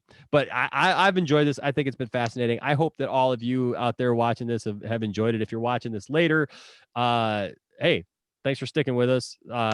Thank you, Ryan, Darth Tasty, and thank you, Pelican, for making this a fun night and for making this worth it. Because Thank you as well. It's good to take your mind off of stuff because it's just Absolutely. everything's still so crazy, So absolutely, we got a lot of cool stuff coming here shortly. I've been doing a lot of collabs with some other channels and stuff. I'm going to be interviewed on Friday for Lightcast, and you guys know Matt Jarbo? Mm-mm. $3 Theater. Yeah. Oh, that's So, yes. Yeah, so $3 Theater. I was on his program a couple nights ago, and we did it like an hour. He was doing like one of these kind of things, but with StreamYard, and he saw me comment, and we had kind of met through a group, and he said, "Hey, Poindexter Lounge, come on, let's talk." And it was funny because everybody else was like doing these like little 5-minute segments, and I ended up on there for like an hour, and Wow, we it was like this. We talked about politics because he's in the Seattle area, and so he was talking about like the Chaz thing, Chaz, yeah, all that stuff, and we talked about Henry Cavill and some other things, and so that's cool. We're gonna have him on the channel, and yeah, we're just doing some fun stuff. I even had some Chinese guy pick up our reaction to the Bumblebee movie because I absolutely lose it in that reaction video when I saw the Generation 1 Transformer things, and so yeah, we're doing some fun stuff, and this is just something different that I wanted to do, and I want to do this again. I want to give people a chance to interact with the channel because that's what we're really here for. And so thanks to everybody. Thank you guys again. It means a lot. It's good to see you again, Pelican. And yes, I'm glad that you finally saw that I did see Forbidden Planet, because I watched it right after, like the week after we had that conversation. Dude, how awesome was that movie? Dude, I love that movie, man. That movie was I almost want to do a video with you, like again, where like we break down that movie and like talk about that movie, because I'd be down for that. Totally. All right, we'll have to do that, because that's like a whole other topic right there, because I had never seen Forbidden Planet. It was awesome. So good. Dude, it was so good for 1952, whatever it came out. Yeah, dude, that movie was so awesome. That movie was doing stuff that I'm like, what? Like, yeah, they had that, they could do that in 1950, whatever. Like, oh my gosh, blew my mind. But yeah, well, we'll definitely gotta do a breakdown of that movie one day. Yes, absolutely. Let's do it. Let's touch base and let's do that. So you guys can look forward to that. We'll do a Forbidden Planet breakdown. And Ryan, you're awesome as always, man. I love you, bro. You're just a good guy, and I'm thankful for you. I'm thankful for your support of the channel. And actually, I just found I can't remember how I found it, but I found the video that you first found us. Because you comment. Yeah, you commented. What video was it? I can't remember now. Yes, man. Yeah, I know, and I know we got to get going, but I found it, and I saw your very first comment to the channel, and I was like, yeah, who would have known? Who would have known that what a good guy Darth Tasty would have turned out to be? A guy named Darth Tasty. That comment was not very nice. No, I know you didn't like me at first. Oh, It wasn't you. I was pissed off at the whole thing with with the Star Wars theory. I was pissed how they like did that to him. You know what I mean? Yeah. Flips Yeah. like Yeah. So it's just cool. I I never had an issue with that at all, man. Not at all.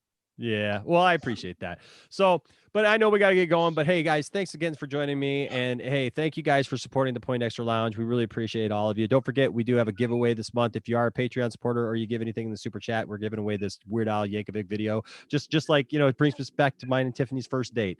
And so we're giving away that. And then starting this weekend, I'm going to do a video where we're going to start doing a nerd trivia question of the week. And you can win free comic books from the Miley store. And so we got somebody who came along. They got an eBay store, and we're going to try to throw them some love. And I will just say this: you guys know about the C3PO Topps card where he has a certain device. There was an accident. Bruce made one. Did you see it yet? Oh, I'm buying that. I'm buying Pelican. You would love this. There's this ominous card that's out there that there's a lot of theories about how this card got started. Like for years they said, well, somebody dropped something at just the right moment and it fell. It's basically C3PO in the original Star Wars movie, like in Luke's little hut there where he's getting the oil bath and stuff. But it's obvious that he's got another member, right? A gold member, as it were. Yeah. And so it's just an ominous trading card that's been out there forever. And I guess they finally said that they think that somebody did it as a prank and nobody's wanted to admit it for all these years. I mean, like literally 40 some years and nobody's wanted to admit it. But our friend Bruce finally made a custom action figure of that. So we supported Bruce and his we've supported Bruce and his eBay page, and it's done really well. He creates Star Wars stuff, and so we got some other people who are coming on board, and they want to actually give some comic books away and stuff. So we're gonna have some fun with them. Yeah. So all right, guys. That's it. Thank you so much for joining us tonight. Until next time, my name is Enosh, aka Enosh Fett, along with my good friend Darth Tasty and my good friend Pelican 94, right? 74.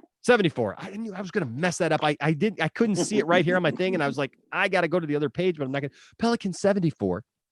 And we're just saying, hey, whatever conspiracy theory or alien, like if any alien comes knocking at your door or like tries to wake you up in the middle of the night and says, hey, I got something to show you or whatever, just don't go. Just don't go. I'm not gonna go. It's not worth it.